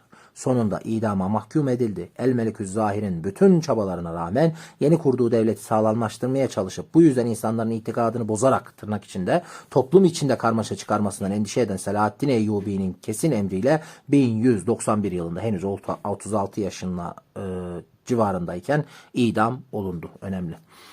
Mesela geçenlerde bir hukuk kitabı okuyordum. Neyse o konuya hiç girmeyeceğim. Çok uzun konu. Hani yeni bir peygamber gelebilir mi meselesi var ya. Hani çok başka bir yerdeydi. Merak edenler olursa ileride yapacağım katı üyelerine özel yapacağım o sohbet meselesinde bunu not alsın arkadaşlar. Neydi abi orada bana kafana takılan hani tekrar peygamber gelebilir mi falan diye onu hatırlatın. Ben onu orada uzun uzun anlatacağım. Sühreverdi'nin genellikle İşrakilik diye adlandırılan tasavvufi felsefi düşünce sistemi Selçuklu Anadolu'sundaki kısa ikametine rağmen burada da oldukça taraftar bulabilmiştir. Görüşleri nelermiş Suhrevi'nin? Suhreverdi'nin bizim açımızdan önemi tasavvuf düşünce tarihinde Hakim-i Tirmizi'den sonra velayet teorisine ve kutup telakkisine dair ortaya koyduğu düşünceler itibariyledir. Uzmanlar Suhreverdi'nin başlangıçta İbn Sina'nın peşinden giderek meşşai felsefesine itibar etmesine rağmen bir süre sonra bunu terk ettiğini, hatta eleştirdiğini ama yine de meşşai yöntemi kullanarak kendi sistemini oluşturmaya çalıştığını belirtiyorlar. Gerçekten araştırmaların ortaya koyduğu verilere bakılacak olursa Suhreverdi'nin antik Yunan felsefesinden antik İran'ın Zerdüştü dini sistemine kadar uzanan geniş spektrumlu eklektik bir düşünce yapısına sahip olduğu söylenebilir. Bu düşüncelerini destekler mahiyette yorumladığı Kur'an-ı Kerim ayetlerini kullanarak fikirlerini İslami çerçeve içine oturtmaya çalıştığı görülüyor. Sistemin felsefe ağırlıklı olması onun sufi kimliğinden çok filozof olarak değerlendirilmesi sebep olmuştur. İşrak felsefesi, aydınlanma, ışık felsefesi arkadaşlar. Zaten İran Mazdi'miz dememiz sebebini de şimdi açıklayacak diye tahmin ediyorum hocam. Suhreverdi'nin teozofisinin esası mükaşefe yoluyla kalbe nüfuz etmektir. Bu akımdan eski hakimlerle yani Hermes, Aristoteles, Eflatun, Agamemnon, Empedokles gibi yeniler, eskiler bunlar, yeniler yani Müslüman filozoflar arasında bir fark yoktur. Onlar da Allah'ın birliğinde hemfikirdirler. Dünyada hikmet ve hikmeti açık delillerle savunan kimseler hep olmuştur. İşte onlar Allah'ın yeryüzündeki halifeleridir. Gökler ve yeryüzü var oldukça onlar da var olacaktır. Hükümran ışıkların var olduğunu, her şeyin yaratıcısının ışık olduğunu tecrit ehli bedenlerinden sıyrılarak pek çok kez müşahede etmişlerdir. Onlar Zerdüşt'ün sözünü ettiği ruhani ışıkları müşahede ederler. İlahi veşt hali derinleşmiş kimseler ışık alemine, sonra da ışıkların ışığına ulaşır. Suhreverdi bu düşüncelerine çok değer verdiği Kur'an-ı Kerim'in kendine temel referans aldığı Nur suresinin 35. ayetine dayandırıyor. Neymiş? Estağfirullah. Bismillah. Allah göklerin ve yerin nurudur. Onun nurunun misali içinde kandil bulunan bir niştir. O kandil bir sırça içindedir ki adeta bir inci gibi parıldayan bir yıldız gibidir. Doğuda ve batıda da benzeri olmayan mübarek bir ağaçtan, zeytin ağacından tutuşturulur. Onun yağı bir ateşle tutuşturulmasa da hemen yanar, ışık verir. Bu nur üstüne nurdur. Allah kimi dilerse onu nura ulaştırır. 48. Hoca Arapçasını da buraya yazmış. Suhreverdi bu ayetle ilgili yorumunu Zerdüşt'ün Avesta'daki görüşüne dayandırmakta. Oradan aldığı bazı kavramları kullanmaktadır. Zerdüşt'ü de hakim ve kamil imam olarak düşünür. Buna rağmen nur ve zulmet Zerdüşt'te olduğu gibi iki zıt kavram değil. Birbirine bağlı olup zulmet nura yönelir. Böylece nura dönüşür. Bunu da yine Kur'an-ı Kerim'e karanlıktan aydınlığın çıkarıldığının beyan edildiği ayete dayandırır. Güzel. İbni Arabi geldik 3. kişimize. Hakim-i Tirmizi, Suhreverdi ve İbni Arabi bu velayet kutup teorisini velayet kutup ve neydi ya unuttum kusuruma bakmayın. Velayet ve ricalü gayb meselesinde 3 isim. Hayatından bahsedelim. İbn Arabi'nin görüşleri diye not düşmüşüm.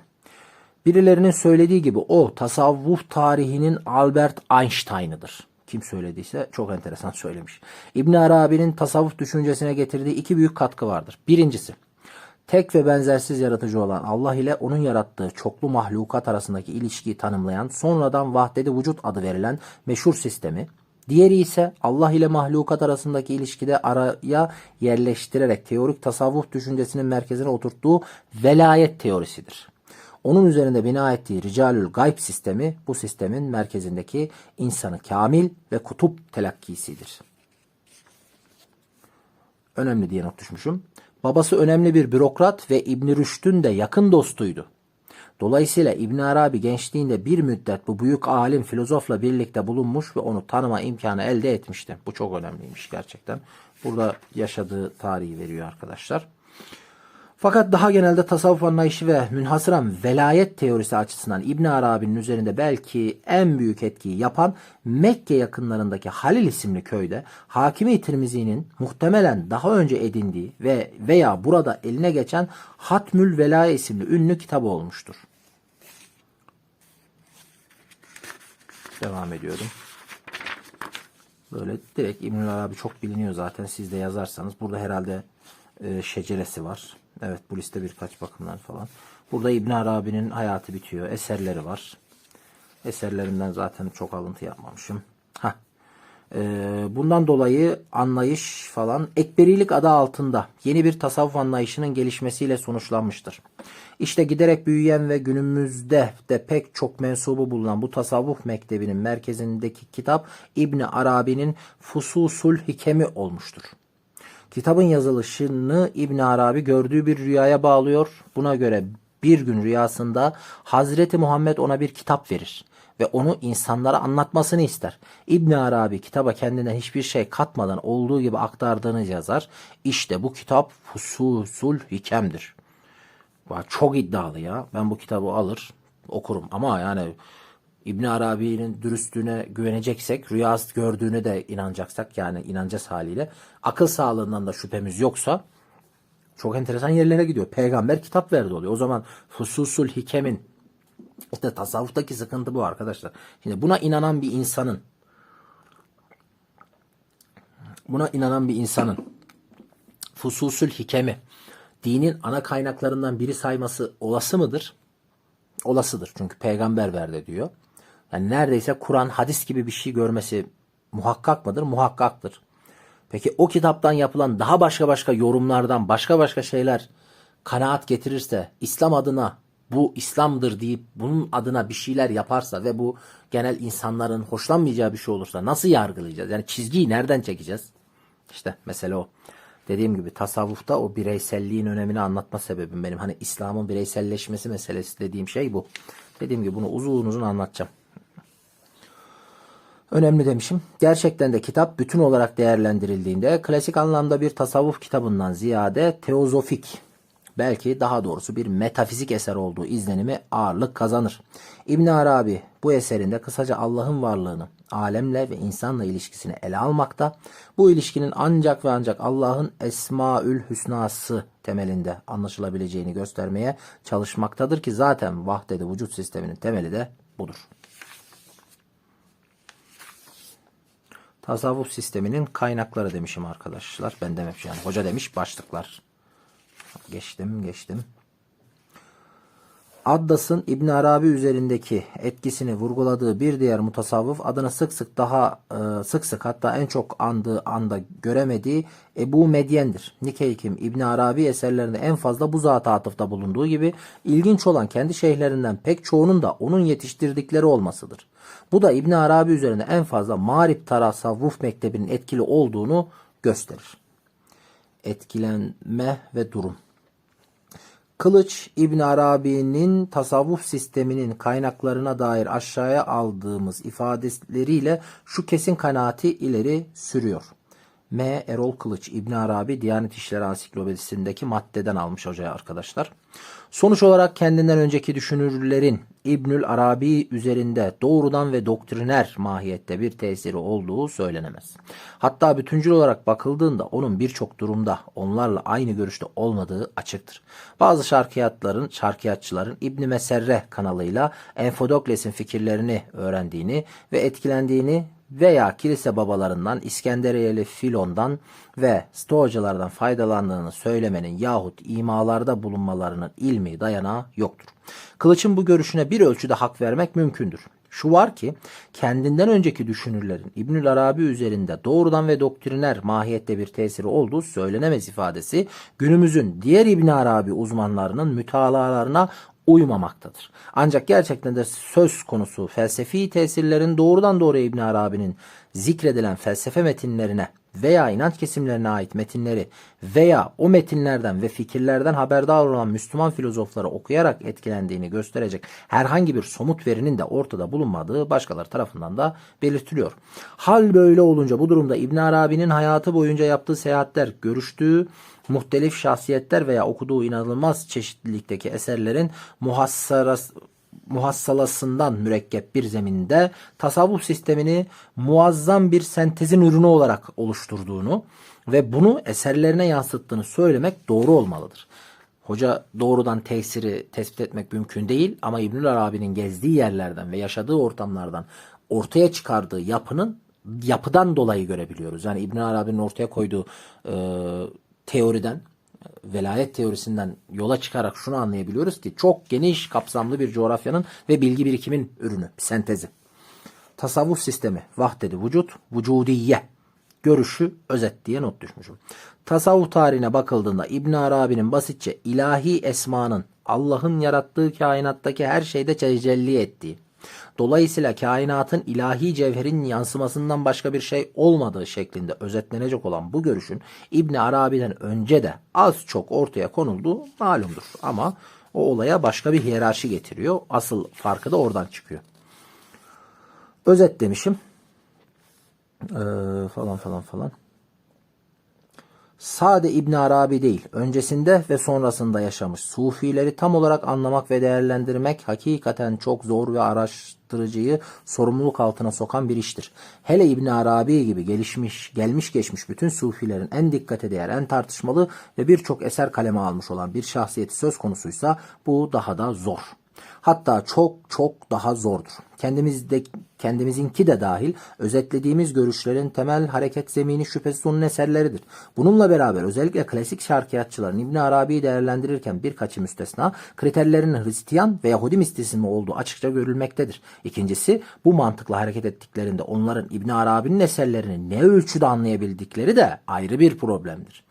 Son olarak sonuç mahiyetinde değil ama bütün yukarıdaki mütalaları bu şekilde değerlendirdikten sonra İbn Arabi'nin tasavvuf sistemi konusunda Kılıç'ın şu ikinci ifadesini bizim de paylaştığımız bir yorum olarak kaydedelim. Gene dediğim gibi Erol Kılıç. Halbuki İbn Arabi'nin hakikatte vücutta yalnız hak vardır esasından kaynaklanan görüşleriyle felsefede tartışılan monizm veya panteizm akımları arasında kıyas kabul etmez farklılıklar vardır. Vahdedi vücut mektebi masivallah yani Allah'tan başka her şeyi hakka tabi kılmaya çalışırken panteizm hakkı masivallah'a tabi kılmaktadır. Panteizm varlık alemini tanrılaştırarak ilhat ve inkara götüren bir felsefedir. Dolayısıyla İbnül Arabi panteist değildir. Çok ince bir nüansı hoca çok basit bir şekilde ifade etmiş. Ben hiç yorum bile yapmıyorum. Tesirleri var arkadaşlar burada. Tesirleri bizim konumuz dışında galiba bayağı karşıtlar ve eleştiriler. Sonra ikinci bölüme geçtik arkadaşlar. Velayet teorisinin gelişimi. Velayet teorisinin oluşum süreci. Velayet teorisinin oluşum sürecinde ilk büyük aşama Hakimi Tirmizi. Nedir Hakimi Tirmizi'nin velayet ve hatmül velaye doktrini? Şurası hiçbir şüpheye mahal bırakmayacak kadar açıktır ki zaten Kur'an-ı Kerim'de pek çok ayetinde altı çizilen ama Hakimi Tirmizi'nin yeni eflatunculukla ilişkilendirilen Allah'ın yalnızca tarif edilemez değil fakat tasavvur dahi edilemez olduğuna dair temel görüşü onun için kul ile Allah arasındaki ilişki hususunda hareket noktasını oluşturmaktadır. Ona göre Allah seçtiği bu veli kullarını her türlü günahtan, kötü işlerden korur ve onlara sıradan insanların ulaşamayacağı bazı fevkalade haller, lütuflar ihsan eder. Bak ben bunu dediğim gibi hep aynı yere gelip söylüyorum. Kategorik olarak çarşı çıkmıyorum arkadaşlar. Allah yani kimse Allah adına bir şeyi konuşamaz benim görüşüme göre. Herkes onu çok yapıyor ya. Hani Allah bunu yapabilir ama mevzu şu. Bu sadece o kişiyi bağlar. O kişiden başka hiç kimse buna inanmasa yine de o kişiler günahkar olmaz gibi geliyor bana. Yani şuradaki mesela Allah doğru belli seçtiği kişileri kulları günahtan koruyabilir. Gerçekten ona bir şeyler ilham edebilir. Bu Allah'ın takdirinde olan bir şey olabilir. Çünkü Allah'ın adına dediğim gibi kimse konuşamaz. Ama bu sadece o kişiyi bağlar. Ama garip bir şekilde bunun etrafında bir sosyoekonomik çevre oluşuyor. Birisine bir şeyler geliyor. Allah'tan ilham geliyor ve onun çevresinde böyle bir sürü ekonomik, sosyoekonomik faydalar oluyor. Ben buna karşıyım. Böyle bir şeyin olmaması gerektiğini düşünüyorum. Aşamalar demişim. Hakimi Tirmizi eserinin daha ileriki sayfalarda 9. fasıl başlığı altında velayetin 10 hasletinden söz eder. Yine adı verilmeyen birinin ağzından bu 10 hasletin neler olduğunu sorar ve onları sıralar. Buna göre veli işlediği iyi ameller sayesinde sırasıyla kurbet, ceberut, sultan, celal, cemal, azamet, heybet, rahmet, baha, behçet ve ferdaniyet mülklerine nakledilerek her aşamada bütün kötü vasıflardan temizlenecektir. Hayırlı olsun. Önemli demişim. Bu açıklamalardan sonra Hakim Tirmizi veliyi iki kısma ayırır ve onları uzun uzun tanımlar. Ona göre veliler 1. Veliyyu hakkillah, 2. Veliyullah olmak üzere iki sınıftır. Veliyyu hakkillah her şeyden önce dünyanın sebep olduğu sarhoşluktan kurtularak Allah'a tevbe eden ve onu tevbe sayesinde ona vefa hususunda azimli olan kişidir. Dili başta olmak üzere kulağını, gözünü, elini, ayağını, karnını ve namusunu korumakla olur ve her şeyiyle buna odaklanır. Allah'ın koyduğu yasaklara titizlikle riayet eder. İşte bu kişi veliyyü hakkillah'tır. Veli bu makama belirtilen şekilde şahsi gayretiyle ulaşır. Veliyullah ise mertebesinde sebat ederek yaşantısında doğruluk üzerinde yürür. Amelinde, Allah'a taatinde sabırlı olur. Farzları eda eder, haramlardan sakınır. Nafilelerle Allah'a yaklaşır. İşte o zaman Allah o kulunu muhafazası ve kabzası altına alır. O zaman Allah onu sever ve sevdiğinden de onun işten kulağı, gören gözü, konuşan dili, tutan eli, yürüyen ayağı ve hisseden gönlü olur. Benimle işitir, benimle görür, benim dilimle konuşur, benimle yürür ve benimle akleder. Hakim-i Tirmizi velayet ve veli teorisini Kur'an-ı Kerim ayetlerine ve bir muhaddis olarak hadislere dayandırmak suretiyle kanaatimizce ileriki yıllar ve yüzyıllar bu kavramları geliştirerek yerleşmesine yol açmıştır. Böylece o bir bakıma velayet teorisinin İbn Arabi'de kemale ermesini yumuşak geçiş hazırlayan mükemmel bir altyapı oluşturmuştur. Bu ilginç mutasavvıf böylece tasavvuf tarihinde yarı sistematik velayet ve veli teorisinin ilk vaazı olmuştur. Velayet teorisinde ikinci büyük ve son aşama İbn Arabi tabii ki. Önce bir hadisten, ayetten bir muhaddis zemin hazırlamış. Sonra direkt İbn Arabi de onu yapmış, aydınlanma olarak anlatmış. Hakim-i Tirmizi'nin altyapısını döşediği velayet teorisi İbn Arabi'nin Fütuhat-ı Mekkiyesi'nin 73. babının ikinci kısmında bir takım tabakalar halinde en geniş şekilde ortaya konulmuştur. Bununla beraber onun teorisi akademik zihinlerin beklediği tarzda sistematik ve rasyonel bir tabakalandırma değildir. Tamamıyla onun şahsi mistik dünyasında sürekli gelişen ve değişen mistik tecrübelerinin mantığına göre sergilenmiş bir tabakalandırmadır. Esasen İbn Arabi'nin velayet teorisi sistemini ele almadan önce genel olarak tasavvufun bütün zamanlar boyunca velayet sistemini, İbn Arabi'ninki de dahil, esas itibariyle kozmolojik bir kainat algısı üzerine gerçekleştirdiği tespitini yapmakta fayda vardır. Zaten İbn Arabi'den bahsettik, Tirmizi'den bahsettik diye bir daha çizmemişim. Hatmül Velaye veya Hatemül Evliya meselesi ve İbn Arabi nedir demişim. Hakimi Tirmizi ortaya koyduğu diğer mühim bir kavrama Hatemül Evliya kavramına geçer. Kitapta 8. fasıl bu kavramı tahsis etmiştir. Ona göre nasıl Allah insanlar arasında bir takım kişileri peygamber olarak seçmiş, peygamberler arasında da mertebeleri itibariyle bazılarını üstün tutmuşsa, en son olarak bütün peygamberleri Hazreti Muhammed'i daha üstün kılmış ve onu Hatemün Nebiyyun olarak ilan etmiştir. Peygamberlik böylece onunla son bulmuştur. Bunun gibi Allah insanlar arasında bazılarını evliya olarak seçmiş ama onlar arasında da bazıları diğerlerine göre daha üstün kılmış. Üstün kıldıkları içinden de yalnızca bir tanesini seçmiştir. İşte o kişi Hatemül Evliyadır. Dünya zevale ermeden önce Allah bir veli gönderecek, ona hiçbir veliye vermediği lütuflar ihsan edecektir. Bu sebeple onda tıpkı Hazreti Muhammed'in risaletini tasdik eden mühür hatem gibi velayetini tasdik eden bir mühür hatem bulunacaktır. Burada önemli demişim, dipnotu çizmişim. Hatemül velaye Hakim Tirmizi ileride 25. fasılda tekrar Hatemül Evliya meselesine döner. Salih Çift haklı olarak bu meselenin esas itibariyle aşağıda üzerinde duracağımız nübüvvet velayet ilişkisinden doğduğunu ama bunda Şia'nın etkisi olduğunu ileri sürer. Çift Hatemül Velaya Anlayışı isimli kitabında gerçekten de Hakim Tirmizi'den önce Sufiler arasında Hatemül Evliya konusunun tartışılmadığına bakılırsa çiftin bu görüşün isabetli olduğu anlaşılır. Bir yazara referans vermiş burada. Hatemül Evliya'nın diğer evliyada olmayan bir takım mertebeleri vardır ki bunlar zikirde ilk olmak, ilimde, iradede, kaderlerde, levh-i mahfuzda, misakta, mahşerde, hitapta, şefaatta ilk olmak, cennette ilk giren olmak ve nihayet ziyarette ilk olmaktır. Kısaca her mekanda bütün diğer evliyanın ilki olmaktır.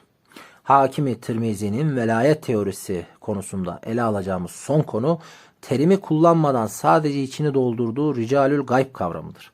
Ona göre Allah peygamberin ruhunu kabz ettiğinden ümmeti içinde 40 dost yani 40 aptal yaratır ki yeryüzü onların sayesinde durur.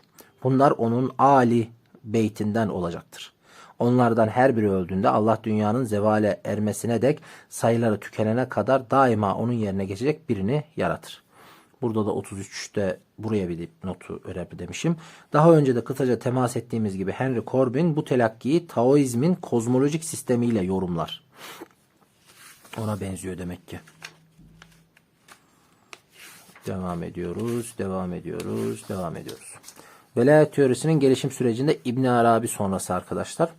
Özellikle fütuhatı velayet konusuna tahsis edilmiş muhtelif bölüm ve sayfalarına dağılmış bir şekilde artık neredeyse son sınırına dayanmış olan velayet teorisi tasavvuf dünyasına damga vurmakla gecikmedi. Fütuhattaki teori sonraki pek çok sufi tarafından ya aynen tekrar edildi veya çok az katkı ve bazı genişletmelerle öteye pek geçilmedi.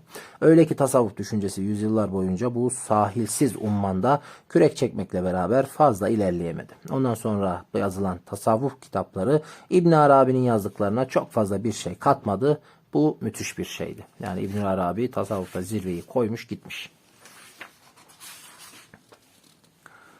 Davud-u Kayseri ve Akşemseddin diye köşelerine not düşmüşüm arkadaşlar. İbn Arabiciliği yerleştiren Sufi alim Davud-u Kayseri gelir. Orhan Gazi'nin İznik'te açtığı ilk medresenin ilk müderrisidir. Önemli bir fakih ve sufi olduğunu bildiğimiz Davud-u Kayseri ile beraber bir yanıyla hocası Abdurrezzak-ı Kaşani vasıtasıyla İran İbn Arabiciliğinin, diğer yanıyla Sadreddin-i Konevi Mektebi üzerinden Selçuklu İbn Arabiciliğinin gelenekleri Osmanlı sahasına taşınmıştır. Osmanlı İbn Arabicinin bir diğer önemli ismi Hacı Bayramı Veli geleneğinden gelen Akşemseddin'dir. Onun Makamat-ı Evliya isimli eseri bütünüyle velayet ve veli konusunu kendine mahsus üslubuyla ele alır. Bir bakıma İbn Arabi'nin fususu kendisine Hazreti Muhammed'in yazdırdığını söylediği gibi Akşemseddin'de kitabının mukaddemesinde kitap rüyasında gördüğün Hazreti Muhammed'in işaretiyle yazdığını söyler. Yani yazmıştır herhalde, ne bileyim. 16 ile 17. yüzyılın ünlü Arabici şeyhi velut bir müellif olan İsmail Hakkı Bursevi de belki Osmanlı toplumundaki ekberi sufiliğin en önde gelenlerindendir. Bunu da biliyorum, Bursevi. Onu da okuruz. Teorik tasavvufun dikotomik problemi, nübüvvet velayet, nebi veli yani ikili problemi karşılıklı, mucize keramet. Durumun özeti diye not düşmüşüm arkadaşlar. Yaklaşık 9 ve özellikle 10. yüzyıldan itibaren Sufiler tarafından veli denilen şahsiyetin nasıl biri olduğu, hangi vasıflara sahip bulunduğu, sıradan Müslümandan hangi bakımdan ayrıldığı ve ne tür manevi üstünlükler mazhar olduğuna dair bazı görüşler gündeme getirilmeye başlandı. Bu tartışma öyle görünüyor ki Hakim-i Tirmizi'nin velayet teorisine bir takım üstün sıfatlar izafe ettiği Hatemül Evliya konusuyla başlamış olmalıdır. Bu sürecin sonunda veli kavramının Müslüman toplumlar arasında giderek güçlü bir inanç olarak perdeleşmeye, yerleşmeye başlaması ilk bakışta peygamberlerle evliyalar arasında göze çarpan benzerliklere dikkat çekti. Gerçekten de anlattıkları evliya niyeyse peygamber gibi bir şey. Ama yok, peygamber değil asla falan, peygamber kimse günah, ya sahabe günahsız değil. Ama yani cennetle müjdelenen 10 sahabe günahsız değil diye öğretiliyor. Ama aynı zamanda bunların bir şeyi var. Çizdiği kutupları var. Aman yani bırak günah hata demeyi, yani acaba yanlış mı söyledi desen taşlarlar.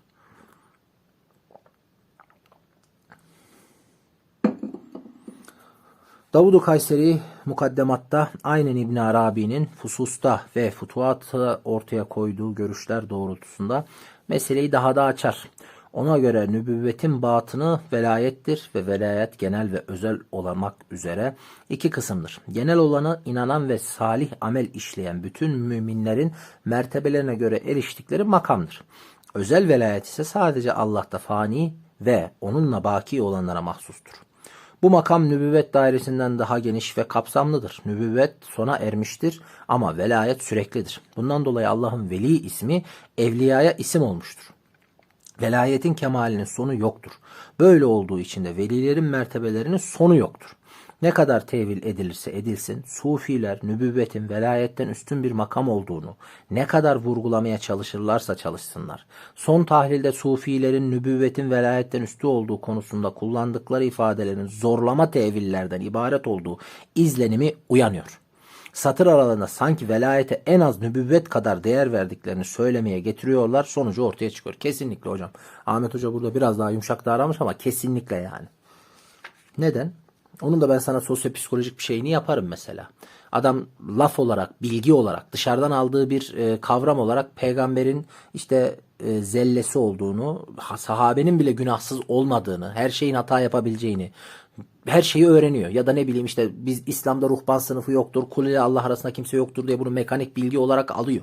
Ama sosyal hayatta, psikolojisinde birey olarak yaşadığı şeyler, 5 duyu organıyla, çevresiyle gördüğü şeyler bunun zıttı oluyor. Ama o yüzden bunu ister istemez öne alıyor. Yani bir yandan bilgi olarak bunları biliyor ama bir yandan da gerçekten yaşıyor ve yanında biri var ve o kişiye kutup diyor. O kişiye ne bileyim diyor, veli diyor. Ve onunla teması var. Psikolojik olarak ister istemez gözünün önünde olan o. İşte onu istemese de öne çıkarıyor. Bu şey gibidir arkadaşlar. Hani hayatımızın bir döneminde bir arkadaşımızla ilişkimiz olur. Onu çok severiz falan filan filan. Aradan zaman geçer, ayrı düşeriz. Aradan 20 yıl geçmiştir. O kişiyle eski sen değilsindir artık. Ama tam hayatının o döneminde aradan 20 yıl geçmiştir. Hayatına daha belki de 1-2 yıllık giren biri. O an hayatında daha fazla şey paylaştığın, daha fazla bağ kurduğun, daha yakın olduğun biri.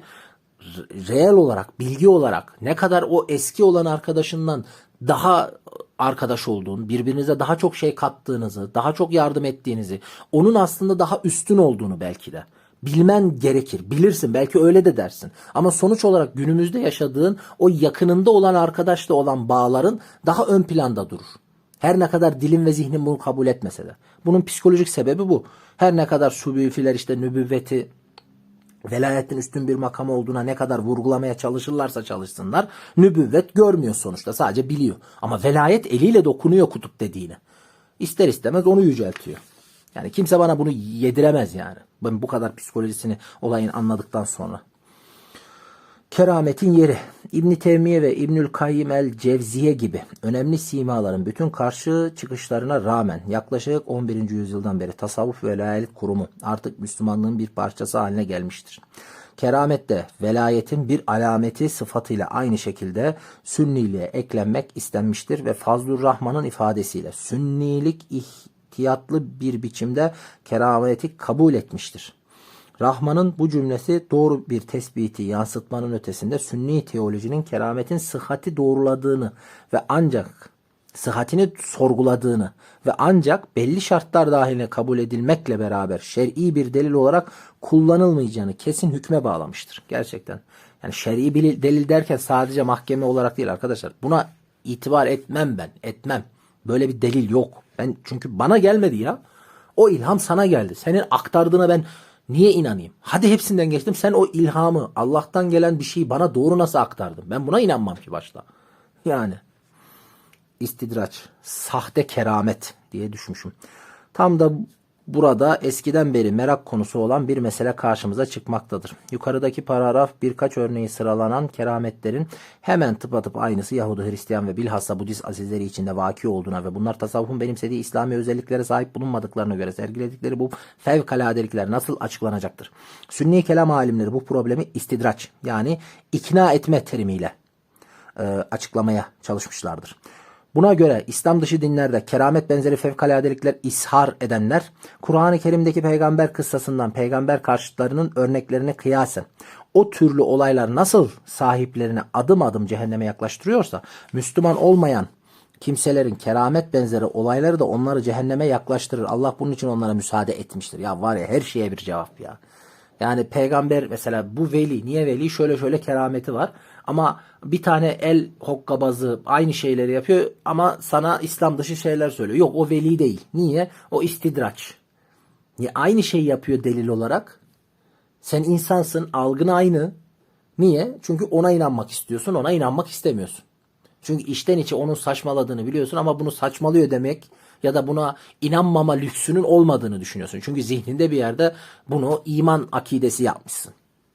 Kendini kaptırmışsın. Sonra aklını kiraya verdin deyince yok vermedin falan. Yok vermişsin yani çünkü istidraç dediğin şey buna geliyor.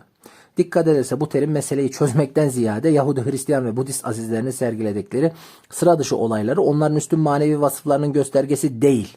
Cehenneme giden yola döşenen taşlar olarak görülür. Bu yorum bir insan yorumudur. Ha, bu insan yorumu beni bağlamaz. Ben böyle demem mesela. İstidraç terimi meseleyi açıklığa kavuşturmaktan ziyade İslam teolojisi açısından sadece bir yorum olarak görülebilir.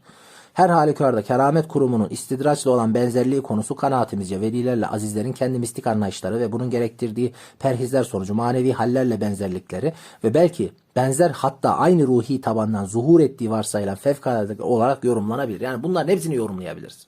Ya buradan yola çıkarak Hristiyan velileri de vardır dersin. Ama ben daha basit gene somut bir yerden giderim. Her zaman olduğu gibi. Çünkü ben insanım ve sizle iletişimdeyim. Size bir şeyleri söyleyeceksem bunun bir gerçekliği olması lazım. Hani en azından sizin gidip dokunabileceğiniz bir gerçekliği olması lazım. O da şu. Gerçekten de şu tespit edilmişti galiba. Kendi hayatımda da bazı perhiz dönemlerinde denediğim için biliyorum.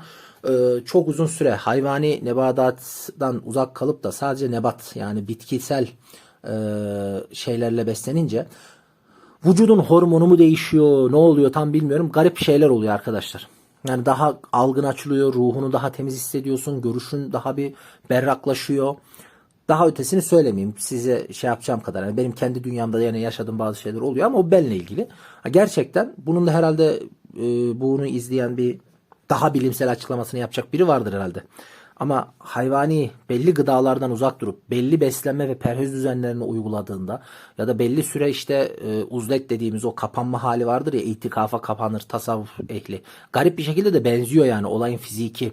Hani olayın illa bu arkadaşlar mistik bir yerden almaya çalışıyor da 40 gün bir karanlığa kapan ve sadece günde bir yaprak yeşillik yiyerek bir yaşa bakalım. 40 günün sonunda zaten sen insan olarak normal bir insan olarak da bir şeyler oluyor. Onu söyleyeyim ben size. Onu demek istiyorum. Neyse. Velayet ve keramet kurumlarının toplum hayatındaki yansımaları.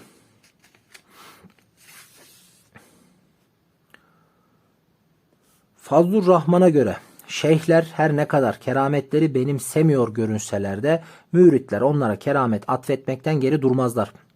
Bazen yaşayan şeyh kendine atfedilen kerameti reddedebilir ama onu kendi şeyhine atfetmesiyle dolaylı olarak kendine atfedilmesi sık rastlanan bir durumdur. Nitekim bu surette keramet daha bir inandırıcılık kazanır ve dolaylı olarak şeyhi üzerinden şeyhin bizzat kendisine keramet atfedilmesi daha kolay hale gelir. Fazlur Rahman'ın kerametlerin durumuyla ilgili dikkat çeken başka mütalaları da vardır. Ona göre kerametlerin çoğunun asıl toplumsal işlevi bir velinin veya ona nispet edilen tarikatın halk içinde itibarını arttırmaktır. Bu kadar basit aslında.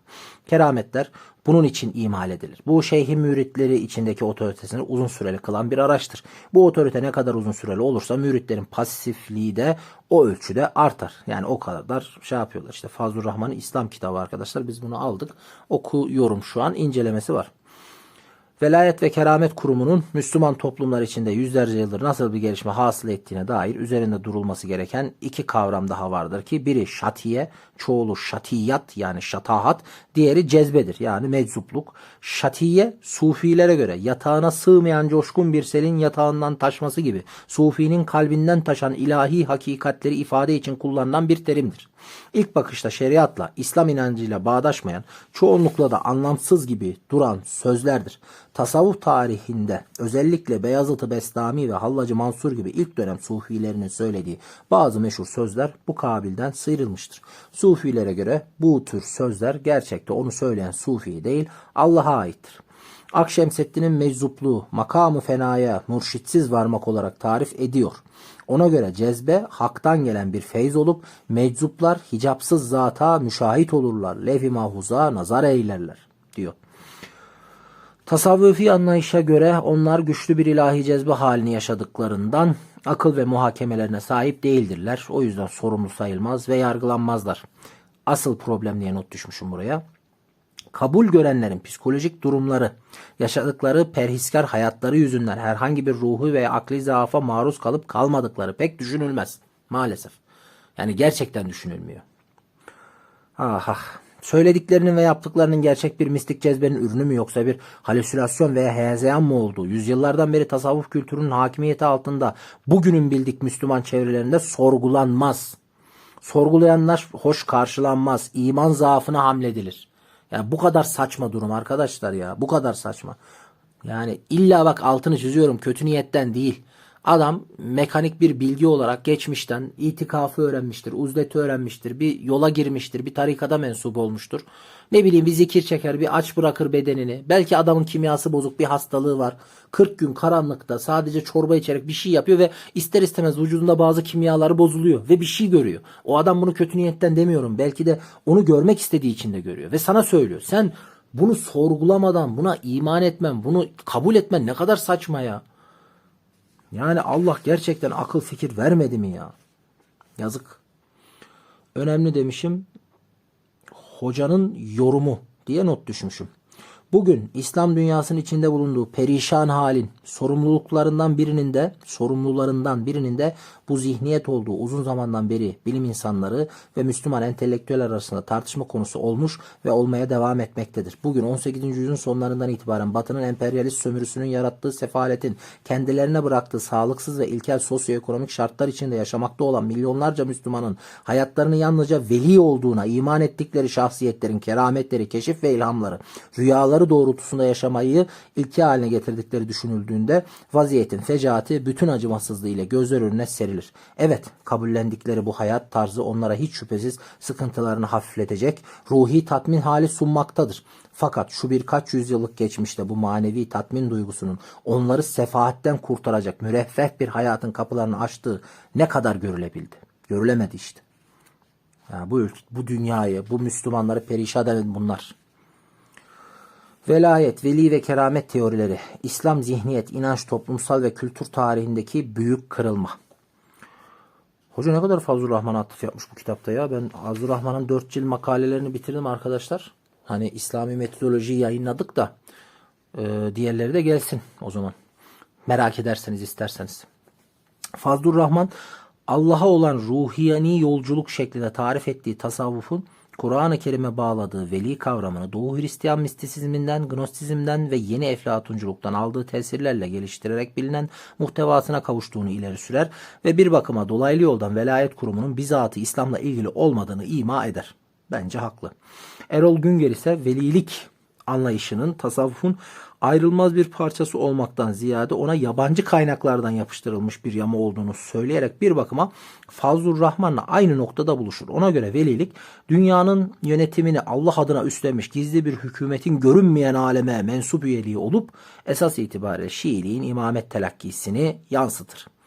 Gerçekten onu yansıtır. Ben de aslında biraz onu düşünüyorum. Kur'an'dan çıkan hocanın kaynak tararken ayetlerde yaptı ya.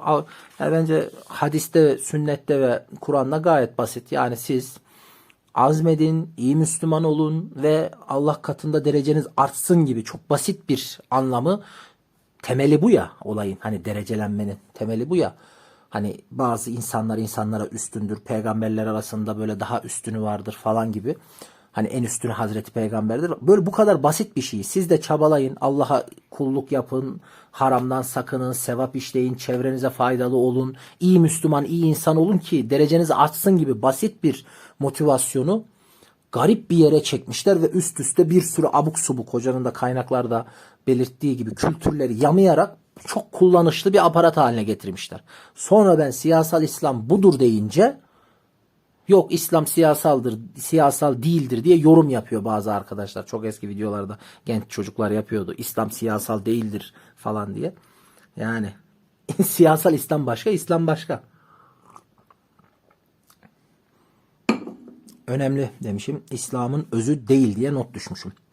Dikkat çekmek istediğimiz mesele İslam'ın temel kutsal metinlerinde bulunmayan, erken İslam dönemi dediğimiz peygamber devrinde 4 halife döneminde bugün tasavvuftaki malum hüviyetiyle mevcut olmayan velayet teorisinin ve kurumunun nasıl olup da bir tarihlerden itibaren İslam'a adeta olmazsa olmaz bir inanç unsuru, bir rüknü haline gelmiş olduğu vakasıdır. Meselenin birinci ayağı budur. İkinci ayağı ise bunun yol açtığı kırılmanın İslam tarihinin ve toplumların psikolojik ve zihniyet yapılarına meydana getirdiği değişikliklerdir. Bu tıpkı İslam siyaset tarihinde Hazreti Muhammed'in ve 4 halifesinin hiçbir zaman iddia ve temsil etmedikleri otokrat devlet reisliği statüsünün, bak bunu da hocanın galiba Mustafa Öztürk'ün kanalda bir kitabı vardı.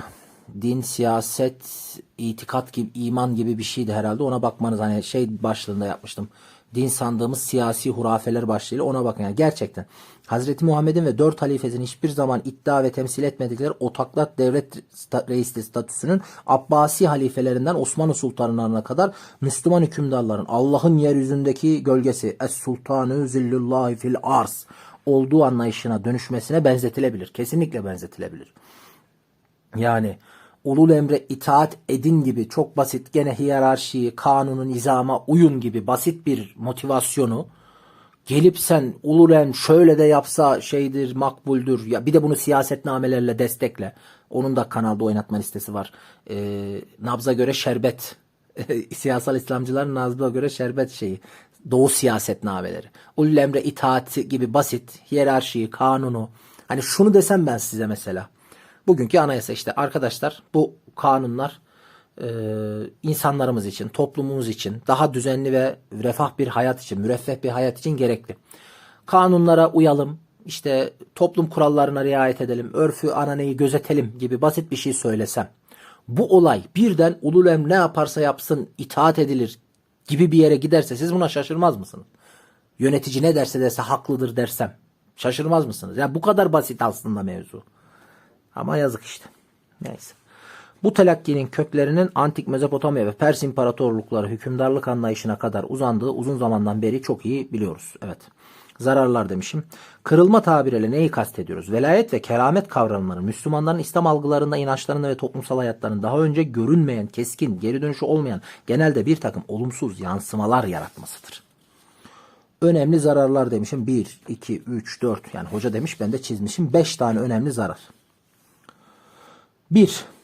Tasavvufla beraber Kur'an-ı Kerim'in pek çok ayetle defalarca vurguladığı aklın önemi ve aklı kullanma ihmal edilerek rasyonel düşünce, tecrübi bilim ve bilimsel araştırma değersizleştirilmiştir. Kimse bana ya işte Necip Fazıl çok fazla okuyup da işte siz uzaya mı gittiniz de başörtüsü takıldı falan gibi olayı bağlamından koparan saçma sapan örnekler vermez. Yok, realitesi yok arkadaşlar, gerçekliği yok. Hani sen bilimsel bir çaba yaptığında İslam mı engel olduğu gibi basit bir yerden almayın. Örneği yok. Bugün bir İslam toplumu göster.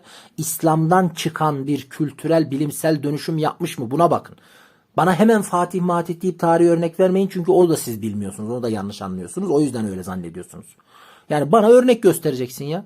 Bak şu İslam toplumu diyeceksin. Şunu İslam olarak. Bir de şöyle İslam olarak. Senin anladığın manada İslam olarak. Senin anladığın o garip bir İslam anlayışı var ya. O İslam anlayışında olarak bilim üretmiş mi? Fen üretmiş mi? Müreffeh bir katkı getirmiş mi? Emperyalistlere karşı savaşabilmiş mi? Mücadele verebilmiş mi? Yani bunu göstermen lazım. Yok İslam bilime engel değildir. Ya İslam, benim anladığım İslam bilime engel değil zaten. Ama mevzu şu. Senin anladığın İslam bilime engel. Senin anlattığın İslam bilime engel. Senin kafa yapın engel. Burada önemli demişim. Bir dipnot düşmüşüm. Erol Güngör'ün bu konuda şu haklı eleştiriyi öne sürer demiş bu maddenin sonuna.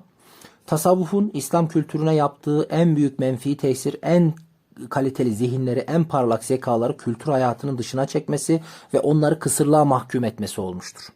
Bunun en hazine örneği İslam dünyasının yetiştirdiği en büyük zihin sayabileceğimiz Gazali'dir. Onun gibi biri bütün sosyal sorumluluklarını bırakarak uzlete çekilmiş, öğrencilerini terk ederek ömrünün geri kalan kısmını doğduğu şehirde bir tekkede geçirmiştir. İkinci büyük örnek Mevlana Celaleddin'dir. Onlardan önceki çağlarda ilk büyük mutasavvıfları birer alim olarak yetiştirdikleri çağların ilk birer alim yetiştirdikleri halde fakir birer derviş olarak yaşamayı tercih etmişlerdir. Güzel yere tespit etmiş hocam. İkinci zarar arkadaşlar. Bunun sonucunda da dünya hayatını kale almamayı, dünyayı önemsememeyi, telkin suretiyle topluma yine İslam'la bağdaşmayan, dünya için çatışmayı aşağılayan bir zihniyet telkin edilmiş ve insanlar buna imrendirilmiştir. Uyuşuk bir böyle günümüzde de çok çarpık anlaşılıyor. Uyuşuk bir sufi takımı gelişti. Gidiyorlar bilmem ne tarikatının bir yerlerini temizliyorlar. Çocuğunu bırakanlar, böyle tekkeye yerleşenler. Yani dünya için çalışmamayı böyle çok aşırı hale getirip bir yandan da zaten kanaat et, fakirlik şey yap falan. Neyse.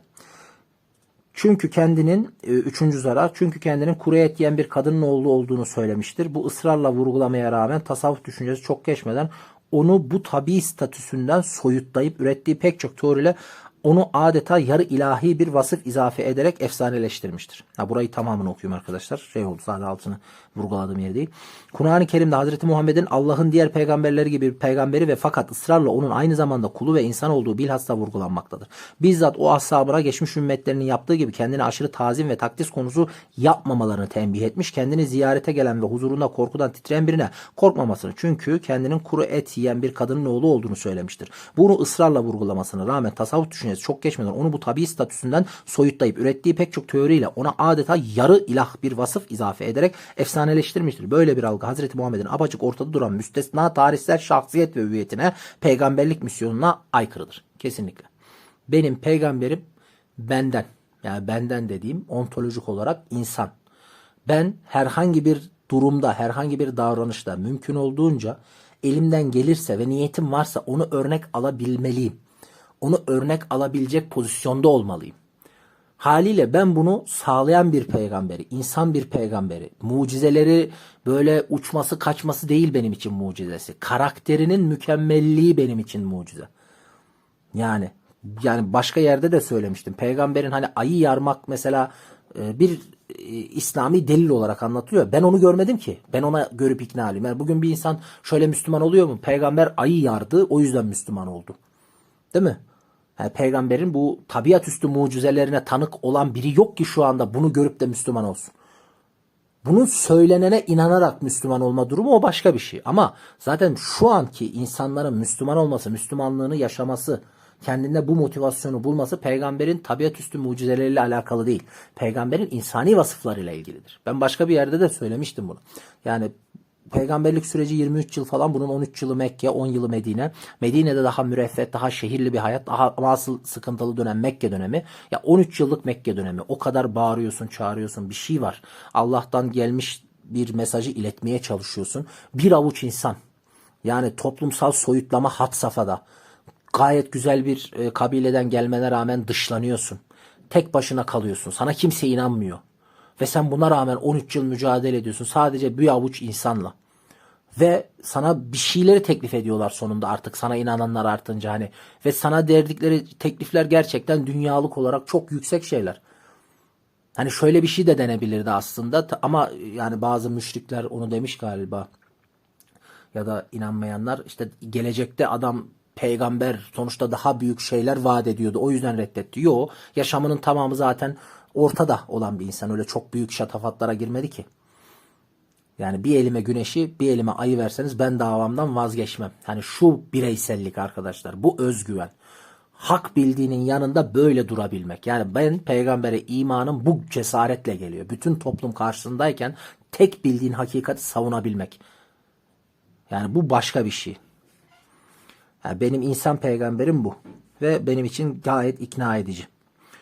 Tasavvufun dördüncü zarar. Tasavvufun yerleştirdiği İslam'ın temel esprisine uymayan bir başka inanç, Şiilikten gelen Mehdilik inancıdır. Evet, aşağıda genişçe anlatıyor hoca zaten onu. Ona hiç girmiyorum. Beşinci zarar, daha önce peygamberlerin yanında benzer özelliklere sahip veli denilen ikinci bir şahsiyet yer almazken yaklaşık 9. yüzyıldan itibaren velayet, veli, keramet kavramlarıyla nebinin yanına veli, mucizenin yanına keramet yerleştirilerek bir dikotomi yaratılmıştır. Bunun neticesinde hangisinin daha üstün olduğuna dair ister istemez bir karşılaştırma ve tartışma ortamı husule getirilmiştir. Geliyor çünkü. Bir kısım insanlardan üstü kapalı şüphe uyandırılmıştır. Bu İslam tarihinin daha önce görülmedik bir durumudur. Yani peygamberlik vasfını düşürüyorsun. Bir yandan peygamberi insanüstü bir hale getiriyorsun ki insanüstü olmaya, günahsız olmaya, melek gibi olmaya, sorgulanamaz olmaya insan zihnini hazırlıyorsun, çevreni hazırlıyorsun. Sonra peygamberin yanına kendini de dahil ediyorsun. O zihin dünyasında sorgulanamaz şekilde sen de at koşturuyorsun. Yani bu gerçekten ne kadar İslami bilmiyorum. Velayet 3. bölüm, velayet teorisinin temel kavramı, insanı kamil. Tasavvuf ve insanı kamil. Seyyid Ebul Hasan Mahzen-i Musevi muhtelif tasavvuf kaynaklarındaki bilgilerden yararlanarak insanı kamilin vasıflarını şöyle sıralıyor. İnsanı kamil halifetullah'tır. Masarı ismi azamı ilahidir. Alemi vücudun kalbidir. Ruhu alemdir. İlleti gayi alemdir. Sebebi vusulü feyzdir. Sebebi bakayı alemdir. Kutbu alemi vücuttur. Halifetullah'ı imamdır. Hakikati Muhammediyedir. Çok havalı isimlermiş. Bu kavram insanı kamil kavramı açıklıyor. Bu kavram sıradan ahlaklı, faziletli, olgun insanın anlamının çok ötesinde. İbn Arabi bence öyleydi zaten. Hani olayın Kur'ani zemini bu arkadaşlar. Hani birçok üst üste var, Kur'an zemini de var diyordum ya. Yani bence buydu. Yani insanı kamil dediğin şey, veli dediğin şey, Allah'ın halifesi dediğin şey, o mertebeler, velayet dediğin şey basitti yani. O demin anlattığım işte iyi insan ol, iyi Müslüman ol, Allah'a layık ol, çevrene faydalı ol, dünyayı mamur et ve Allah katında itibarın artsın gibi bir şey, basit bir şey. Yani şuydu, bu kavram sıradan ahlaklı, faziletli, olgun insan anlamına geliyordu. Bu kadardı bu olay. Çok ötesinde oldu ama nasıl oldu? İbn Arabi öncesinden beri tekamül ederek, bak İbn Arabi'den önce tekamül ederek gelen ve aşağıda geniş bir biçimde ele alacağımız üzere İbn Arabi sisteminde en geniş şeklini alan özel bir tasavvufu telakkiyi yansıtıyor. Tasavvuf düşüncesinde insan hulasai kainat, kainatın özü ve halifetullah, Allah'ın mahlukat içindeki halifesi olması haysiyetiyle en mükemmel, en muhteşem ve ilahi tecellinin en somut örneği olarak metafizik bir çevrede yorumlanmıştır. Dolayısıyla insan-ı kamil hem halifeyi hak ve hem de nüshayı haktır. İsmi azamın mazharıdır. Hakikati ilahiye onda tecelli eder. Tasavvufi anlayışa göre insanı kamil kainatın en küçük ölçekteki örneğidir. Şarkiyat çalışmaları insanı kamil telakkisinin tasavvufi düşünceye kainatın mikro kolmaz örneği yansımasıyla yukarıdaki beyitteki gibi yorumlamıştır. Falan. Sen kendini küçük bir alem sanırsın. Halbuki asıl büyük alem sensindir. Kavramın kökenleri meselesi var arkadaşlar. Yaklaşık aynı yıllarda tasavvuf düşüncesi konusunda Masigno'nun dikkate takip eden Fuat Köprülü ve Hilmi Ziya Ülken insana kamile dair yorumlar yazdılar. Köprülü bunun tasavvufun nüzul ve uruç, Allah'tan ayrılış ve Allah'a dönüş teorisiyle bağlantılı olduğunu söyler. Bu teoriye göre mevcut alemlerin en suflisi olan bu maddi aleme düşen her varlık önce cemaat, cansız varlıklar, sonra nebadat, bitkiler, sonra hayvanat ve en son insan olarak tecelli eder ve onlarda da insana kamil mertebesine çıkarak hakka vasıl olur. Mutasavvıflar devir nazariyesi dedikleri bu teoriyi bir daire gibi düşünerek kavs-ı nüzul ve kavs-ı uruç diye ikiye ayırmışlardır.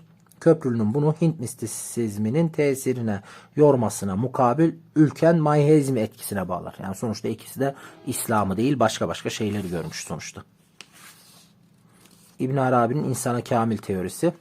İbn Arabi İhsan-ı Kamil'e dair görüş ve düşüncelerini özellikle Füsül Hikem ve Fütuhat-ı Mekkiye isimli temel eserlerinde ortaya koymuştur. Birincisi zaten onun vahdet-i vücut sistemin yayılmasına asıl rolünü oynayan eser olarak kabul edilmektedir. Eserin temel problemi Allah alem insan ilişkisini diğer bir başka Allah'ın El Esmanül Hüsna diye Kur'an-ı Kerim'de zikreden len güzel isimlerini açıklamak olup bu isimler İbn Arabi'ye göre insan-ı kamilde tecelli etmektedir. İbn Arabi'nin insan-ı kamil öğretisi Hazreti Muhammed'in ontolojik ve epistemolojik işlevini izah eder. Çünkü diğer peygamberler aslında onun vekilleridir. İbn Arabi insan-ı kamilin gerçekte Hazreti Muhammed olduğunu söyler. Çünkü gelmiş geçmiş insanlar için ondan daha kamil biri olmamıştır ve o varlığın sebebidir. İnsan-ı kamil ilahi suretin zahiridir. Allah insan-ı kamili kendi suretinde yaratmış, mertebesini meleklere bildirmiş. Alem de insan-ı kamil zuhur edince hak perdelemiştir. Çünkü onu yaratan görünseydi ona lüzum kalmazdı. Böylece hak gözlerden olduğu kadar kalplerden de perdelenmiştir. Çok böyle teknik şeyler arkadaşlar. İnsanı kamilin özü diye not düşmüşüm. Mahlukat içerisinde asaleten insanı kamil Hazreti Muhammed'dir. Diğer peygamberler ona vekaleten insanı kamil ve hakikati Muhammediye'nin tecellisinde ibarettirler. İnsanı kamil hüviyeti bakımından hak, bu hüviyetin açığa çıkması, taayyünü bakımından kuldur. İnsanı kamil aslen Hazreti Muhammed olduğundan beni gören hakkı görmüştür sözüyle Allah'ın zatının tecellisinin kul sıfatıyla kendisine zahir olduğunu, dolayısıyla sıfatı hak olduğunu işarette bulunmuştur. İnsanı kamil şeceretül kevn yani varlık ağacının meyvesidir. Birçok tanenin bir taneden birçok çekirdeğin bir çekirdekten çıkması gibi diğer insan-ı kamiller aslı, kökü teşkil eden hakikati Muhammediye olan insan-ı kamilden yani Hazreti Muhammed'den çıkmıştır. Özetlemek gerekirse İbni Arabi'nin İnsan-ı Kamil teorisi hakkında buraya kadar kendi eserinden ve onların yorumlarından çıkaracak sonucu şöyle ortaya koyabiliriz. İbni Arabi'de İnsan-ı Kamil mahiyeti itibariyle kozmik bir kavramdır.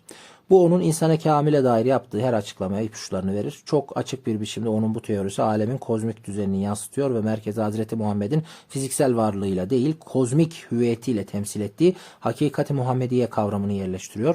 İnsan-ı Kamil Allah'a dair bilginin en üst mertebesine ulaşan hakikati Muhammediye'dir. Yani sonuçta bizzat Hazreti Muhammed'dir. En kamil varlık Allah, Allah'ın en kamil tezahürü de hakikati Muhammediye'yi temsil eden insanı kamildir.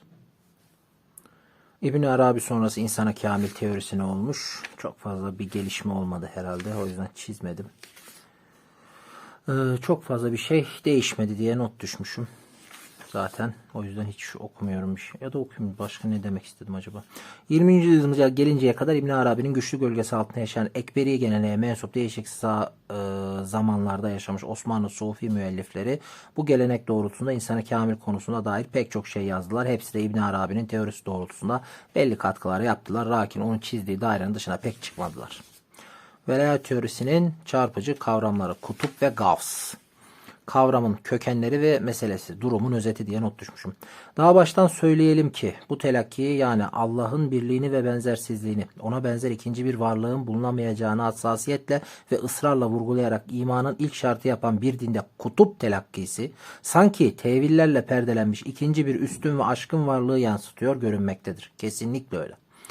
Zaten bu yüzden tasavvufun ilk yüzyılından itibaren fakihler ve kelamcılar buna şiddetle karşı çıktılar. Sufiler bu sebeple sürekli Kur'an-ı Kerim'i ayetlerine ve mevzu hadis metinlerine dayanarak ustaca kurgulanmış tevillerle velayet teorisini, rical gaybı, insanı kamili ve kutup telakkisini Müslüman kavminden vazgeçilemez inançlar haline getirdiler. Sonuçta kutup telakkisi tevil ve yorumlarla entelektüel ve popüler tasavvufun olmazsa olmazı haline geldi ve biz orada her şeyi böyle baş aşağı gittik işte arkadaşlar. Yani gerçekten tertemiz bir din, tertemiz bir ümmet bu böyle perişan edildi işte. Özetlemişim. Son tahlilde söylenecek olan bize göre şudur.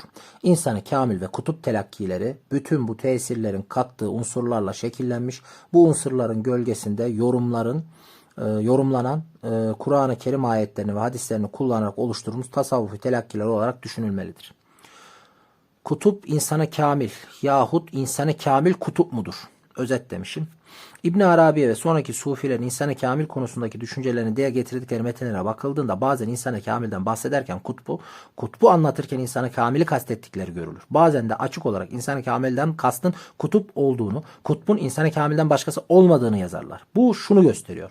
Son tahlilde İbn Arabi ve diğer sufiler kutuptan bahsederken onun velayet mertebelerinin yani ricalül gayb en tepesinde ve Allah'ın bütün isim ve sıfatlarını temsil ve hatta onların kendinde tecelli ettiği tek bir veliyi kastediyorlar. Bir tane kainat imamı vardı hatırlarsınız arkadaşlar, öldü gitti şerefsiz. İşte böyle besleniyorlar arkadaşlar. Bu kafa yapısı hani buna inanmaya, sorgulamamaya müsait bir kafa yapısı her şeye müsait hale geliyor. Maalesef. Kastediliyor. İnsanı kamil ise birden fazla olabilir ve bunlar arasında sadece biri kutup mevkiine geçebilir. Bu durumda son tarihte şunu söylemek mümkündür. Kutup aynı zamanda bir insanı kamildir fakat her insanı kamil bir kutup değildir. Diğer bir ifadeyle Ricabül Gayb'ın her mertebesindeki veliler haddi zatında birer insanı kamildir yahut Ricabül Gayb bütünüyle insanı kamillerden teşekkül etmiştir. Yani bir hiyerarşi. Ama kutup onların en tepesindeki velidir. Tek velidir. Böyle çünkü her fıkhın kendi insanı kamil şeyhini kutup yapıyor. Bu çeşitlilik tarihten bugüne bu duruma sebep oldu. Bunun sebebi şu. Bunun da yapılmasının sebebi çünkü böyle bir hiyerarşi oluşturunca her fırka kendine bir insanı kamil şeyhini kutup yapıyor dediğim o. Yani her fırkanın içinde her kime sorsan kutup değişiyor bugün ya. Gavs değişiyor, kutup değişiyor, bir şeyler. Yani İbn Arabi'de kutup teorisinin temeli hakikati Muhammediye. Nur demişim. olayın özü diye not düşmüşüm. Hala çok güçlü bir biçimde Müslüman toplumların hafızalarına kazınmış olan bu inanca göre Allah kainatı yaratmadan evvel Hazreti Muhammed'in nurunu yaratmıştır. Yani Hazreti Muhammed'in nuru bütün insanlardan, bütün peygamberlerden, bütün meleklerden, kısaca bütün yaratılmışlardan önce var idi. Ona atfedilen Adem toprakta su arasındayken ben peygamber idim mealindeki bir kutsi hadiste bulunuyor. Doğru, o hadisi hatırlıyorum. İbn Arabi'ye göre Hazreti Muhammed biri maddi, yani belli bir zamanda doğmuş, yaşamış ve vefat etmiş cismani bir varlık olan Hazreti Muhammed'dir. Diğeri ise onun hep var olmuş ve olacak olan hakiki ruhani varlığı, yani hakikati Muhammediyesidir ve asıl kutup işte odur. Bu teori aynı temel üzerinde Davud-u Kayseri tarafından da işlenmiş olup ona göre alemdeki bütün olayların odağı kutuptur. Ezelden ebede vücut dairesinin merkezidir. Bu da hakikati Muhammediyedir. Kutup Hazreti Musa zamanında Hızır olduğu gibi bugün gizli biri de olabilir. Nübüvvetin Hazreti Peygamberle tamamlanmasıyla kutupluk velilere intikal etmiştir ve Hatemül Evliya'nın zuhuruyla mutlak velayette sona erecektir. Afifi'ye göre İbn Arabi'nin kutbu artık bir veli, bir peygamber değil, tamamıyla kozmik bir ilkedir. Onun kutup teorisi bütünüyle İsmaillerin ve Karmatilerin İmam-ı Masumuna çok benzer. Bununla beraber o İsmaili ve Karmatilerin tenasüh ve ittihat ve hulul akidesini kesinlikle kabul etmez. Yani etmemesi gerekiyor tabii ki. İbn Arabi'de kutup ve gavs teorisi arkadaşlar. Gene anlattı bir şeyler. Hoca bayağı referanslı, dipnottu. İbn Arabi'nin dedikleri neden bağlayıcı diye not düşmüşüm. 12 Muhammedi kutbun her biri peygamberden birinin kalbi, yani kademi üzerinedir. Yani o peygamberin karakterini yansıtır. Birinci kutup Nuh, ikinci İbrahim, üçüncüsü Musa, dördüncüsü İsa, beşincisi Davud, altıncısı Süleyman, yedincisi Eyüp, sekizincisi İlyas, dokuzuncusu Lut, onuncusu Hud, 11'incisi Salih ve 12'ncisi Şuayb peygamberlerin karakterini taşır. İbn Arabi bütün bu peygamberlerin gözüyle gördüğünü söyler. Hud ile konuşmuş, İbrahim'le ve diğerlerinin hepsiyle sohbet etmiş ve Hazreti Peygamber hariç hepsinden yararlanmıştır. Hazreti İbrahim'e Kur'an okumuş, Hazreti İsa'nın da tövbe etmiş, Hazreti Musa ona keşif, yani gayb alemine vakıf olma kapılarını açmıştır. Kibri Ahmeri peşinde. İbn Arabi Fütuhat-ı Mekke'de bundan sonra 1. Muhammedi kutup Nuh peygamberden başlayarak yukarıdan sayılan 12 kutbu temsil eden peygamberlerin her birinin menzilinin özelliklerini, yani karakter ve nitelikleriyle Kur'an-ı Kerim'den ona ait olan sureleri sayarak uzun tafsilat verir. Her kutbunda Allah kendisine tahsis ettiği suredeki ayet sayısının özelliklerini anlatır. Vay be, neler neler. Önemli diye not düşmüşüm, uzun bir alıntı. Gavs kavramına gelince, İslam öncesi Uygurca bir Budist metnin Türkçe çevirisinden alıntıladığımız şu pasaj bu kavram konusunda düşündürücüdür. Bu pasajı da nereden almış hoca? Şinasi Tekin'in Uygurca metinler bir Kuanşi İmpusar, ses işiten ilah. Atatürk Kültür Dil ve Tarih Yüksek Kurumu, Türk Dil Kurumu yayınlarından arkadaşlar. Eğer bu yeryüzünde sayısız canlı varlıklar ızdırap çekip o acıları içinde Kuanşi İmpusar'a sığınıp adını anarsa, bu Bodhisattva kendisini andıkları için hemen işitir. ızdırapları arasına inip onları kurtarır. Bütün ızdırap çekenler ızdıraplarından böylece kurtulurlar. Onun için bu Bodhisattva Kuanşi-im diye adlandırılır. Herhangi bir canlı varlık Kuanşi-im Pusar adını her zaman ansa, ateşe girse yakmaz. Bir denize girse ıslanmaz. Denizde karaya çıkıp gemileri parçalanıp ölüm yerine götürse kurtulup sağ salim yerine varırlar. Çok enteresanmış. İbn Arabi'nin yaklaşık 1,5 asır evvel Budist kültür havzasının ana vatanı olan bir coğrafyada yazan Hücviri, ehli halü akt dediği 300 evliyanın ahyar, 40 tanesinin abdal, 7 tanesinin ebrar, 4 tanesinin evtat, 3 tanesinin nukaba diye isimlendirdiğini söyledikten sonra yalnızca bir tanesine kutup ve gavs denildiğini zikreder. Böylece İbn Arabi'nin Ricalül Gayb teorisindeki kutup ve gavs kavramlarının nereden kaynaklandığını da göstermiş olur. Gavs bilindiği gibi sözlükte yardım anlamına gelmektedir. Yukarıda nakledilen Uygurca Budist metindeki Kuanşi İmpusar ile Gavs kavramının neredeyse birebir aynı anlamı ve işlevi yansıtması pek şaşırtıcı gelmiyor. Yani bana gelmiyor. Ama bunları çok İslami zannedenlere neler geliyordur Allah bilir.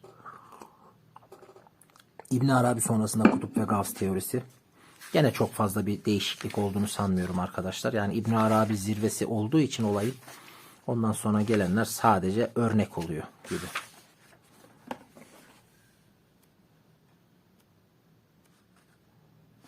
Şurada uzunca bir özeti okuyayım, bu bölüm bitsin.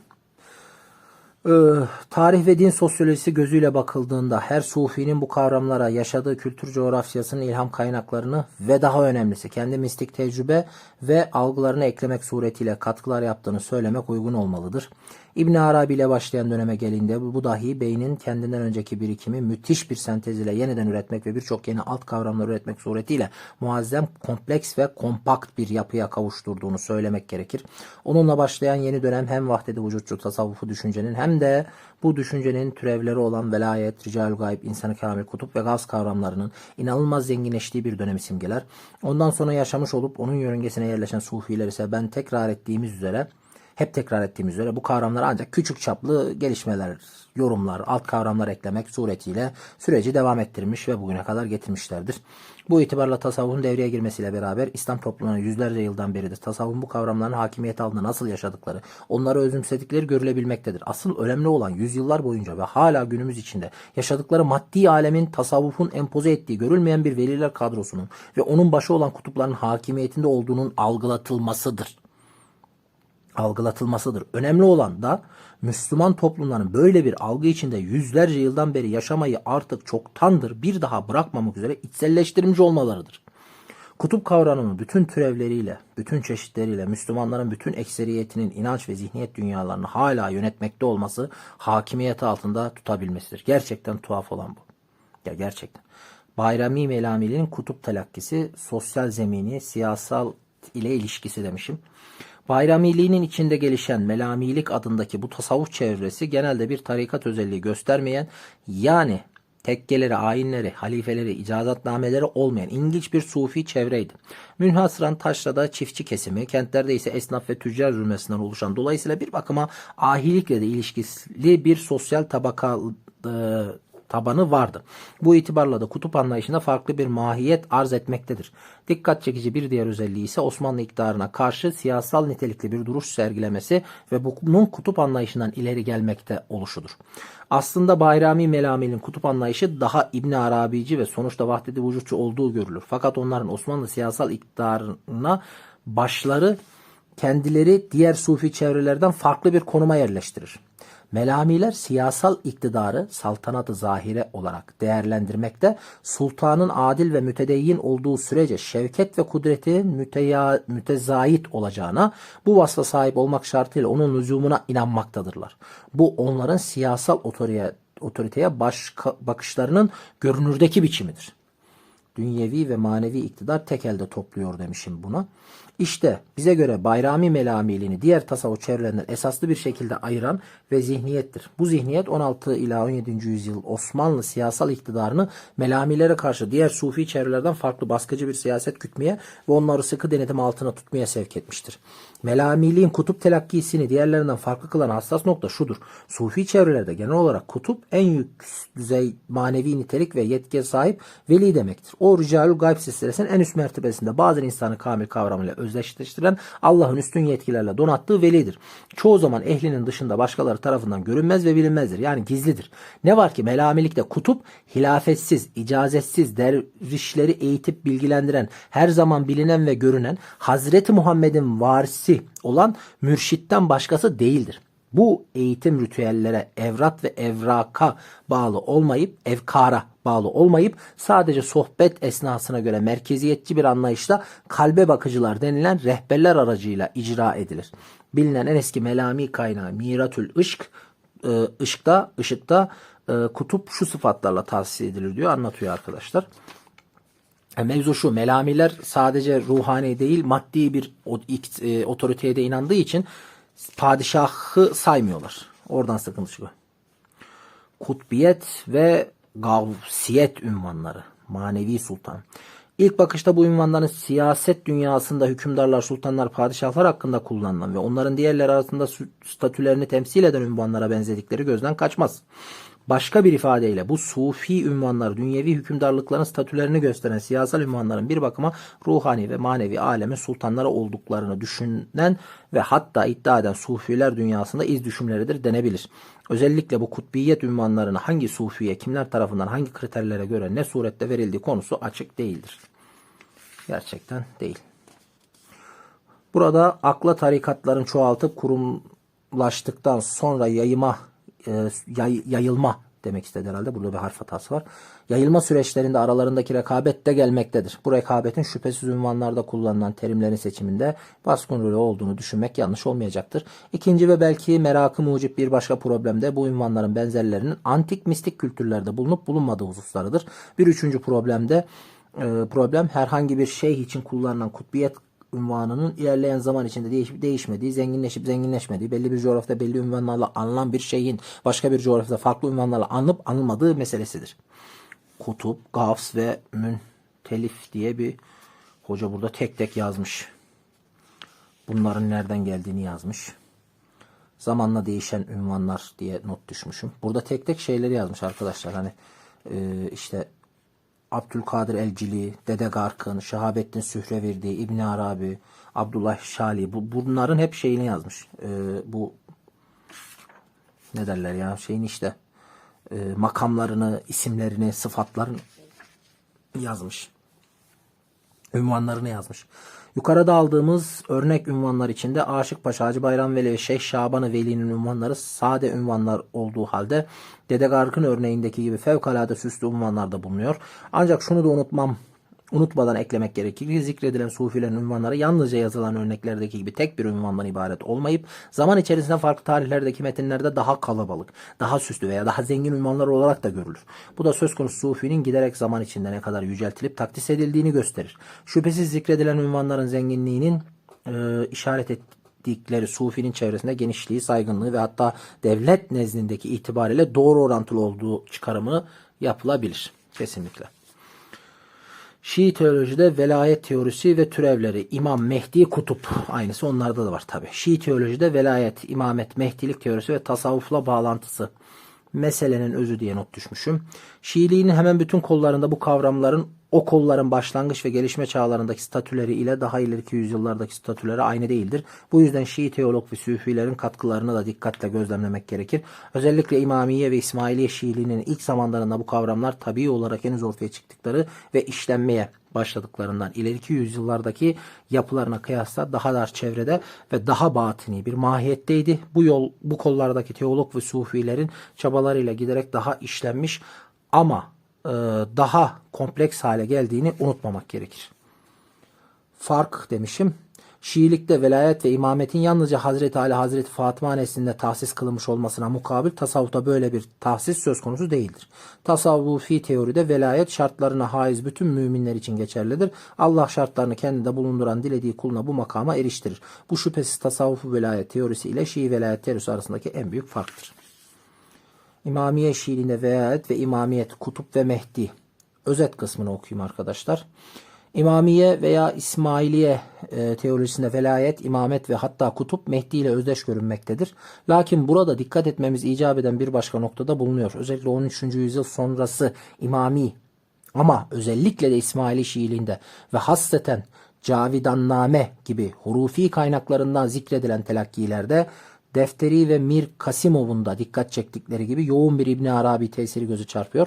İbn Arabi'nin zikredilen kavramları oluştururken bilvasıta kullandığı veya etkilendiği antik felsefi ve mistik kültürler dışında önemli ölçüde Şii teolojiden yararlandığı bellidir.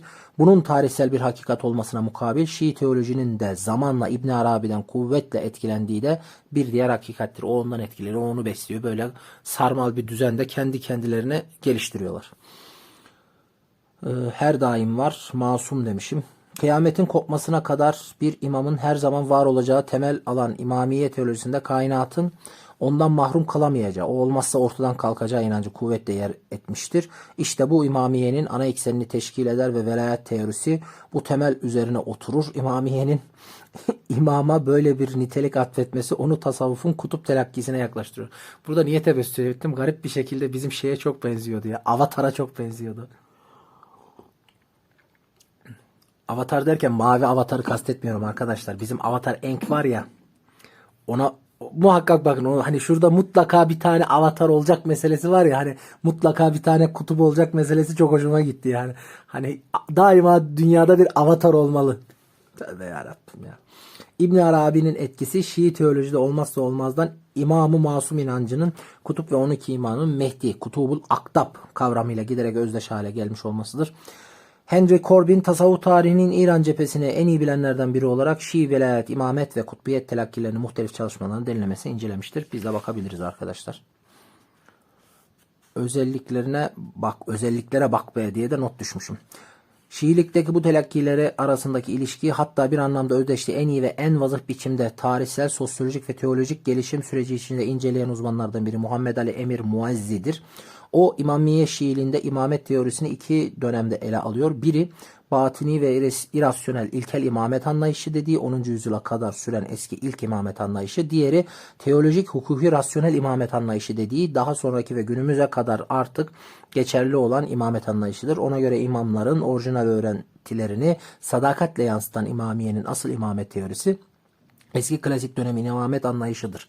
Bu anlayış İmamiye Şiiliğinde Kur'an-ı Kerim ve peygamberin hadisleri kadar kutsal ve her yerde hazır ve nazır imam telakkisini ihtiva eden anlayış olup orijinal Şiiliğini yansıtır.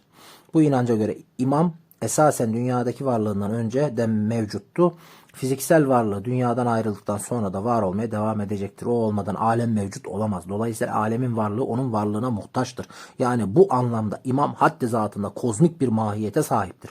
O gizli imamdır ve kıyamete kadar alemin koruyucusudur. Alem onun vücudundan bir saat bile yoksun kalamaz. Yani hani bu imam Allah mı yani? Allah'tan sonra bir şey mi?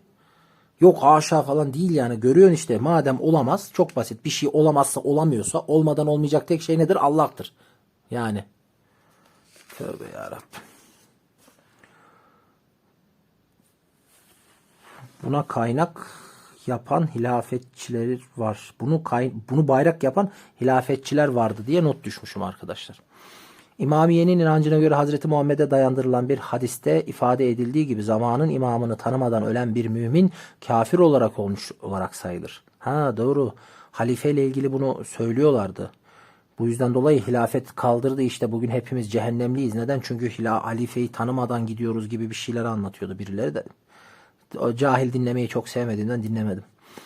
Bu inanç o kadar güçlü yer etmiştir ki Mevlana gibi sünni bir mutasavvıf bile muhtemelen hadis olduğu söylenen bu rivayete uyarak kafir zamanın kutbunun yani imamının kim olduğunu bilmeden ölmüş olandır. Maşallah. Gibi çok sert bir kanaat belirtmekle çekinmemiştir. İşte Mevlana'dan da böyle şeyler geliyor işte. Zeydi Şiiliğinde velayet, imamet ve mehdilik. Özeti şu. 8. yüzyıl başlarında ilk olarak Kufe'de mütakiben Emevi Abbasi mücadelesinin yarattığı kaos ve belirsizlik ortamında ortaya çıkan, Irak ve Tabaristan'da yayılan ve halen Yemen'de varlığını sürdüren Mu'tedil Şiiliğe Zeydiye denildiği cümlece malumdur. Zeydiye imamet konusunda diğer Şii kollarından farklı bir teolojiye sahiptir. İmamet Zeydi teolojinin ana prensiplerinden biridir ve imamın Hazreti Hasan ve Hüseyin'in soyuna mensup olup imametini açıkça ilan eden bir kişi olması şarttır. Ona mutlak itaat icap eder. Zeydiye kelamcıları Hazreti Ali'nin imametini kitap, sünnet ve ehli beytin icmasına dayandırmaktadır. Zeydiler en üstün ve en erdemli bir kişi varken daha az faziletli birinin de imam olabileceğini kabul ederler. Zeydiye'yi İmamiye ve İsmailiye'den ayıran belki en çarpıcı bir diğer fark Hazreti Ebubekir, Hazreti Ömer'in imametlerini de meşru saymalarıdır. Zeydi Şiilerine bir bakalım. Zeydiye Hazreti Ali'nin velayetini şart kabul etmekle beraber diğerleri gibi ona ilahi ve batini bir anlam yüklemezler. Dolayısıyla mezhebin anlayışında karizmatik ve mistik bir imam ve tabiatıyla İmamiye ve İsmailiye'deki gibi batini mahiyette bir Mehdi anlayışı, dolayısıyla kutup telakkisi yoktur. Onların inancındaki velayet ve imamet tamamen siyasi mahiyette bir veli ve imam telakkisini yansıtır. Fakat Zeydilerde kıyamete yakın bir Mehdi'nin geleceğini kabul etmekle beraber bu Mehdi inancı İmamiye ve İsmailiye'deki kadar güçlü bir inanç değildir. İsmaili teolojide velayet, imamet ve kutbiyet ve mehdiyet. İsmailiye adını 6. İmam Cafer es-Sıddık'ın küçük oğlu İsmail'i imam kabul ederek imametin 7 imamla sınırlanmış olması sebebiyle almıştır. Bu yüzden İmamiye'ye klasik kaynaklarla İsna Aşeriye 12'ciler dendiği gibi İsmailiye'ye de Sebiye, yediciler denir. Fakat yaygın isimleri İsmailiye'dir. Onda da herhalde benzer şeyler vardı ki artık tekrardan sıkıldığım için çizmedim. Dürzilikte velayet ve imamet. Özet. Fatimi halifelerinden El-Hakim bi Emrillah döneminde Vezir Hasan bin Ali et-Dürzi tarafından kurulduğu için Dürziye diye anılan Şiiliğin bu kolu Sünni literatürde Şia-i Galiye'den, aşırı Şiilikten sayılır. Allah'ın birliğine inandıklarını göstermek için kendilerini El-Muvahhidun yani tevhidçiler diye isimlendirmelerine rağmen Allah'ın kendi vücuduna hulul ettiği iddiasıyla propaganda yapan Fatimi halifesi ve imamı El-Hakim bi Emrillah'a tabi olmuşlardır. İnançlarına göre evrensel akıl yani El-Aklül Külli evreni yaratan bir in El-Hakim'e tecelli ettiği propagandasını yapmaktaydılar. Yuh be! Allah'ın El-Hakim'in şahsında bir örtü, hicap ve beşeri yani nasuti, sudur suret edindiğini yazıdaki mana gibi insanlara karşı perdelediğini düşündürür. Ama okumak bile istemedim şu an. Hurufilikte velayet, insanı kamil, imam ve kutup. Bizim ne reisti? Bir şey reis diyorduk ya arkadaşlar, hatırlayamadım. Neydi ya? Hurafe reis. Hani Google'a ya da Instagram'a yazın hurafe reis diye. Onunla diye dalga geçiyorlardı galiba. Anlattıkları çok hurafe olduğu belli ya. Herhalde şunun isim benzerliğinden, hani o da hurufi miydi acaba? Dur bir bakalım. Harflerin bazı gizli özelliklere sahip olduğu düşüncesinin İslam dünyasına Antik İskenderiye Mektebi filozofların etkisiyle girmiş olduğu kabul edilir. Harflerle ilgili yorumlar bilhassa bazı Sufiler ve İslami gruplarca ilgi görmüştür. Uzmanlar hemen her tasavvufi konuda olduğu gibi bu konuda da özellikle İbn Arabi'nin çok etkili olduğunu kabul ederler. Rufiliği bir sistem haline getiren ve yayılmasını sağlayan bilindiği gibi Fazlullah-ı Esterabadi olmuştur. Hurufilik Timur devrinde İran başta olmak üzere Azerbaycan, Harazm ve Irak'ta yayılmıştır. Hurufilikte bütün evren ve mahlukat insan yüzünde bulunduğu varsayılan harflere göre açıklanır. Her şey insan yüzündeki 28 harf ve 32 sayıda uygulanarak yorumlanır. Çok şey ya, bunu da okumak istemedim şu an. Yani ben buraya kadar ise sosyo-kültürel tarafı okuyordum ama Nimetullah de velayet kutup gene Rical-ü Gayb yahut Allah adına kainatı yöneten görünmez veliler kadrosu.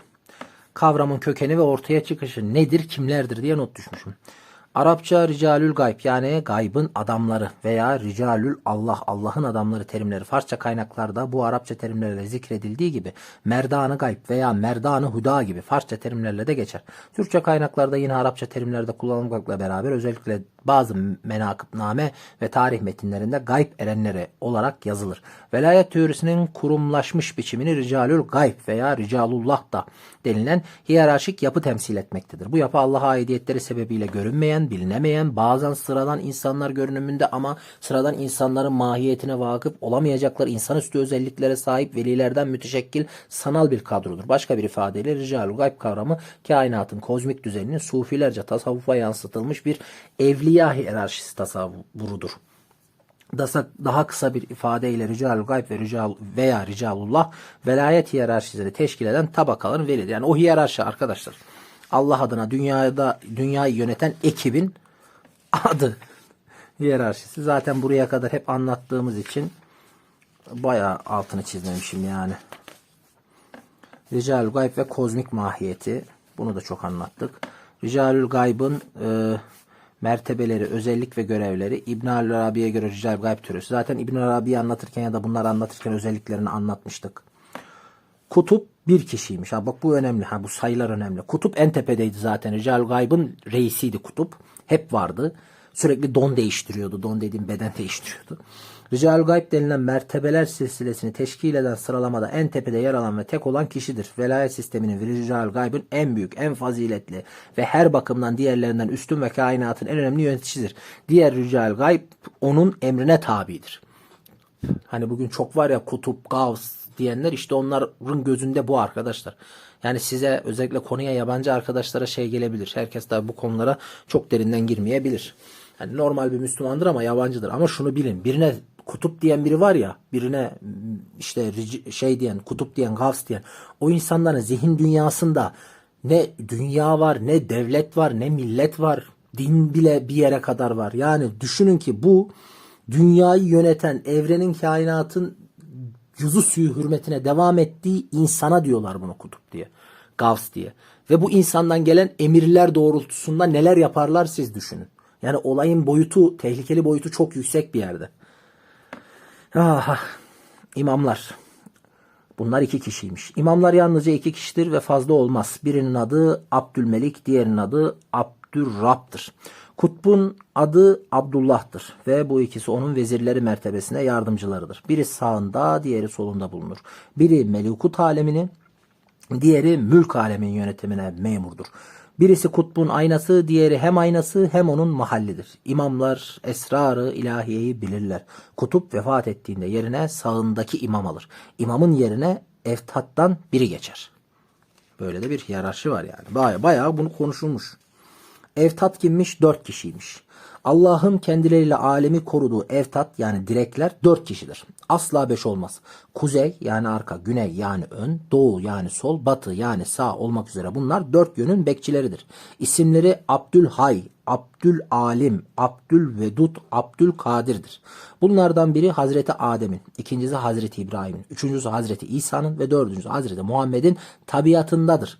Birincisine İsrafil, ikincisine Mikail, üçüncüsüne Cebrail ve dördüncüsüne Azrail'in ruhaniyeti yardımcıdır. Allah'ın lütfettiği pek çok ilme sahiptirler ve kendilerini yalnız Allah'a hasretmiştirler. Efrat, bunlar sınırsız. Ricalül gaybin bir kısmı da bunlardır. Tekler ve sayılarının sınırı yoktur. Efrat kutbun dairesinin dışında olup Hızır da onlardandır. Bunlar Allah'ın heybeti karşısında kendilerinden geçmişlerdir. Bak gene aynı bir yerden. Mesela sen şimdi Hızır aleyhisselam deyince nereye koyuyorsun kafanda? Düşün ki Hızır aleyhisselam bugün kutup dediğin kişinin kaç mertebe altında kalıyor.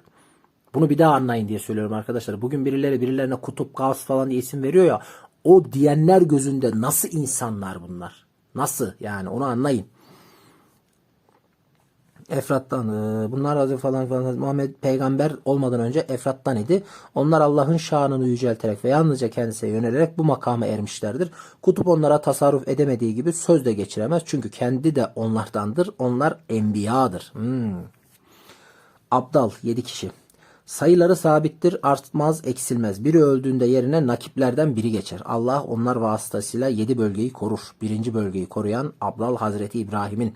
İkinci bölgeyi koruyan Hazreti Musa'nın. Üçüncü bölgeyi koruyan Hazreti Harun'un. Dördüncü bölge eserde yer almıyor. Beşinci bölgeyi koruyan Hazreti Yusuf'un. Altıncı bölgeyi koruyan Hazreti İsa'nın. Ve yedinci bölgeyi koruyan Abdal Hazreti Adem'in ruhaniyetinden yardım alır. Onlar Allah'ın gezegenlere yerleştirdiği bütün işleri ve sırları bilirler. Garip bir şekilde şey de var. Bir böyle Weberian bir bürokrasi de var arkadaşlar dikkat ettiğiniz gibi. Çalışıp böyle azmedip liyakatli olursan sürekli bir üst tarafa çıkma durumun da var fark ettiysen. Ya devlet dairesi mi? Tövbe tövbe. Nukaba 12 kişiymiş. Her dönemde sayıları artmaksızın eksilmeksizin 12'dir ve 12 burçla alakalıdır. Her nakip Allah'ın kendisini yerleştirdiği bu burçta onun bildirdiği sırları bilirler. O burca inen sabit ve hareketli yıldızların bilgelerine sahiptirler.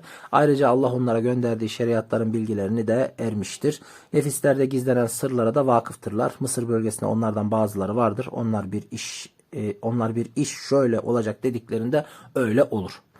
Nüceba bunlar 8 kişi. Bunlar daima 8 kişi olup sayıları artmaz eksilmez. Onlar yıldızların seyrini, astronomi alemini yolundan değil Allah'ın bildirmesi yoluyla bilirler. Necipler 8. feleğin bilgisine sahiptirler. Havariyun her dönemde bir kişiymiş. Bunlar her dönemde sadece bir kişiden ibarettir. Hazreti Muhammed zamanında bu Zübeyir bir avvam idi. Havariden peygamberin mucizesine benzer bir hal gerçekleşebilir. Recebiyun bunlar 40 kişi arkadaşlar. Her dönemde 40 kişidir. Sayıları artmaz eksilmez. Bunlar Allah'ın büyüklüğünü ortaya koyan kişiler olup efrat içinde bulunurlar. Böyle isimlendirilmelerinin sebebi Recep ayı içinde bu makama gelmiş olmaları sebebiyledir. Hatem yani mühür bir kişi. O alemde tektir. Allah onunla Muhammedi velayeti sona erdirmiştir. Artık veliler içinde ondan daha büyük kimse olmaz. O Hazreti İsa'dır. Hazreti İsa Hatemül Evliya'dır. Bu sebeple kıyamet günü 2 şekilde dirilecektir. Bir yönüyle Muhammed ümmeti için dirilirken diğer yönüyle peygamberlerle peygamber olarak dirilecektir. 300 kişi. Ricabül Gayb'dan Hazreti Adem'in karakterine sahip 300 kişiden ibaret bir topluluktur. Onların Hazreti Adem'in kalbi üzerinde olduklarını Hazreti Muhammed söylemiştir. Allah'ın bağışladığı ilahi bilgiler bu insanların kalbine girer. Biz her dönemde bu 300 kişinin mevcut olacağını ve alemin onlardan yoksun kalmayacağını keşif yoluyla öğrendik. Kim öğrenmiş anlamadım. Onlardan her birinin kendine mahsus ilahi ahlaki ve sıfatları vardır. Onlardan biriyle ahlaklanan kimse mutluluğu elde etmiştir. İbn Arabi sonrası Rical-ül Gayb telakkisi gene çok değiştiğini sanmıyorum. O yüzden çok bir yere de çizmedim herhalde. Son tahlilde özet demişim. Rical-ül Gayb hakkında söyleyeceğimiz şey şudur. Kainatı Allah adına yönettiği, ona nizam verdiği ve onu kontrol ettiği sufiler ve çoğu Müslüman halk tarafından uzun zamandan beri kuvvetle inanılmaktadır. Bu görünmez bilinmez Allah adamlarına dair en gelişmiş, en geliştirilmiş, en teferruatlı bilgileri veren de şüphesiz İbn Arabi'dir. Gerek velayet kuramı gerekse Rical-ül Gayb hakkında bütün bilgi ve yorumlar tabiatıyla sonraki sufilerin kaleminden çıkmış olup onu belki biraz daha genişleten Molla Cami ve benzeri birkaç istisna hariç üstüne fazla bir şey ilave etmemişlerdir. Lakin onların metinleri bu kavramların ve temsil ettiği inançların sonraki yüzyıllardan bugüne kadar Müslüman halkların zihinlerine bir daha çıkmamak üzere kazıyan metinler olmuş ve yüzyıllarca Müslümanların özellikle de Sufilerin arasında dolaşmıştır. Bu sayede Rical-ül Gayb Müslüman halkların nazarında artık İslam'ın ayrılmaz bir parçası olarak yerine almıştır. Bugünkü durum demişim. Rical-ül Gayb telakkisinin bugünün rasyonel zihne sahip entelektüel bir Müslümanın kabullenmekte zorlanacağı ve şüphesiz İslam'ın temel inançlarıyla bağdaştırılması güç bir telakkidir. Kesinlikle öyle. Allah tarafından insanüstü fevkalade nitelikler, yetkiler ve güçle donatılmış kainatı yöneten bir görünmez bilinmez veliler kadrosu tasavvurundan söz ediyoruz. Bunun yüzlerce yıldır Müslümanların zihniyet ve inanç dünyalarına kuvvetle yerleşmesinde hiç şüphesiz zor durumlarda karşılaştığında inançlı insan psikolojisinin ihtiyacına karşılık gelmesine elbette büyük payı bulunuyor. Bu sebeple kahramanı Rical-ül Gayb olan pek çok anekdot kaynaklar aracılığıyla yüzyıllarca öncesinden bugüne gelmiş. Bugün de benzerler neredeyse her gün ortaya çıkabilmektedir ve hiçbir zaman bitmeyecektir. Rical-ül Gayb telakkisi İslam inançları arasında tasavvufun şu kadar yüzyıl önce yarattığı büyük kırılmanın bir ürünüdür. Erol Günger İbni Haldun'a atfen yıllar önce kutup inancını da katarak Rical-ül Gayb konusunda düşündüklerini şöyle dile getiriyor. Tasavvuftaki hiyerarşinin bir başka kaynağı daha vardır ki bu tasavvufun ayrılmaz bir parçası olmaktan ziyade ona yabancı kaynaklardan yamanmış bir ilave hükmündedir. Buna göre görünmeyen alemin temsilcileri olan veliler bu dünyada oradan aldıkları misyonu yerine getirmektedirler. Dünya yani kainat onlara tevdi edilmiştir ve bu görevin sahipleri gizli bir hükümet halinde dünyayı, kainatı idare ederler. Bizim şey gibi dünyayı gizli güçler 5 aile yönetiyor dediği aslında bizimkilermiş. Açıkça Şiiler yani neyse okumayacağım ya orayı. Ya şey geldi aklıma, dünyayı gizli bir cemiyet yönetiyor, illuminati falan diyorlar ya. Yok arkadaşlar, aslında dünyayı bizim Müslümanların Rical-ül Gayb'i yönetiyormuş. Korkulacak bir şey yok o zaman. Ya da şey diyebilirim. Dünyayı madem bunlar yönetiyor ya, o zaman çok da iyi bir iş çok da böyle doğru yönettiklerini, işlerini çok doğru yaptıklarını düşünmüyorum. Çünkü dünyayı çok kötü yönetiyorlar şu an. Rical-ül Gayb, savaşlar, tarih ve toplum. Selçuklu ve Osmanlı kaynaklarında Rical-ül Gayb'ın yahut onlardan birinin savaşlarda Müslümanlara yardıma geldiğine ve o sayede düşmana galip gelindiğine dair oldukça fazla anekdot bulunuyor. Mesela Moğolların önünden kaçıp Anadolu sınırlarına dayanan Celaleddin Harizmşah'la Selçuklu Sultanı 1. Alaaddin Keykubat arasında 1230 yılında Yassıçimen mevkiinde vuku bulan savaşın 5. gününde Selçuklu ordusunu mağlubiyetten kurtaranın zamanın kutbu yani Mevlana olduğu Ahmet Eflaki gururla kaydeder. Şüphesiz Mevlana'yı yüceltmek için Eflaki'nin hayal ürünü olan bu menkabe sözünü ettiğiniz inancı kuvvetle yansıtır. Yani madem bu uydurma, diğerleri neden gerçek? Ha bak, buraya onu yazmışım. Yani bu konuyla ilgili bu adamın dediğini hoca büyük ihtimal uydurma. Hoca doğru söylüyor. Madem bu uydurma, bunun uydurma olduğundan mutabıkız, niye diğerlerini gerçek olarak alalım ki? Neymiş? Çanakkale'de şeyler gelmiş. Çanakkale'de melekler gelip savaşmış. Çanakkale'de savaşmış da madem Suriye cephesinde niye savaşmadı? Kafkas cephesinde niye askerlerimiz Ruslara yenildi? Çanakkale'den 1. Dünya Savaşı'ndan 10 yıl önce Trablusgarb'ı niye kaybettik? Aynı dönemde Balkanlardan niye kovulduk? Biraz önce Girit'i niye kaybettik falan falan, yani onu anlatırım da işte bunu kafası mantıkla çalışan, biraz insan gibi çalışan lazım. 7. bölüm tarihsel ve siyasal alanda kutupluk ve mehdilik yansımaları, kutup sultanlar, mehdi padişahlar. Siyaset, kutbiyet, Mehdilik başlığı. Önemli demişim. Tarihsellik deyip altını bayağı da uzun bir alıntı ama okuyayım. Zaten sonuna geldim. İster Batı toplumları tarihindeki Mesiyanizm inancı ve Mesiyatik hareketler olsun, ister İslam dünyasındaki bir inanç olarak Mehdilik ve Mehdici hareketler olsun. Sağlıklı bir yöntemle incelenmek, tahlil edilmek isteniyorsa mutlaka ve mutlaka meseleye sadece inanç zeminine değil, bu inancın ve hareketin doğurdukları tarihsel ve kültürel, ekonomik, toplumsal ve siyasal zeminine de bakmak şarttır. Aksi elde sağlıklı bir netice varmak mümkün olmaz. Gerçekten olmaz. Bunun iyi bir örneğini Bernard Lewis The Arabs in History, Tarihte Araplar isimli tanınmış eserinde göstermiştir. O İslam toplumlarındaki Mehdili, dolayısıyla tasavvufun Mehdiyet, kutbiyet ve imamet meselelerine isabetle bir yaklaşımla İslam coğrafyasındaki mevali denilen Müslüman olmuş, çok değişik kökene mensup toplumlar içinde meydana gelen hareketler olarak değerlendirir. Bu doğru yöntem bize hem bir inanç, teoloji ve ideoloji olarak zikredilen kavramların mahiyet ve kökenlerini hem de bunların siyasal alana yansımaları sonucu olan yapılanmaları ve hareketleri doğru anlamamızı sağlar. Lewis'e göre mevali yani İranlılar ve diğer halklar, hatta alt sınıftaki fakir Araplar Emevi ve Abbasi dönemlerinin siyasal iktidarın ve yönetici elitlerin İslam'ın eşitlik prensibini ihlal ederek kendilerine vermedikleri hakları talep etmenin yolu olarak Şiiliğin en aşırı ve uzlaşmaz kolları benimsediler. Ona Hristiyan, Yahudi, Zerdüşti ve Mayheist atalarından kalan birçok yeni kavramlar ilave ettiler. Bunların belki de en anlamlısı Mehdi kavramıydı. Lewis'e göre Mehdi başlangıçta siyasal lider olarak ortaya çıktı fakat suretle Mesihi bir dini ideolojiye dönüştü.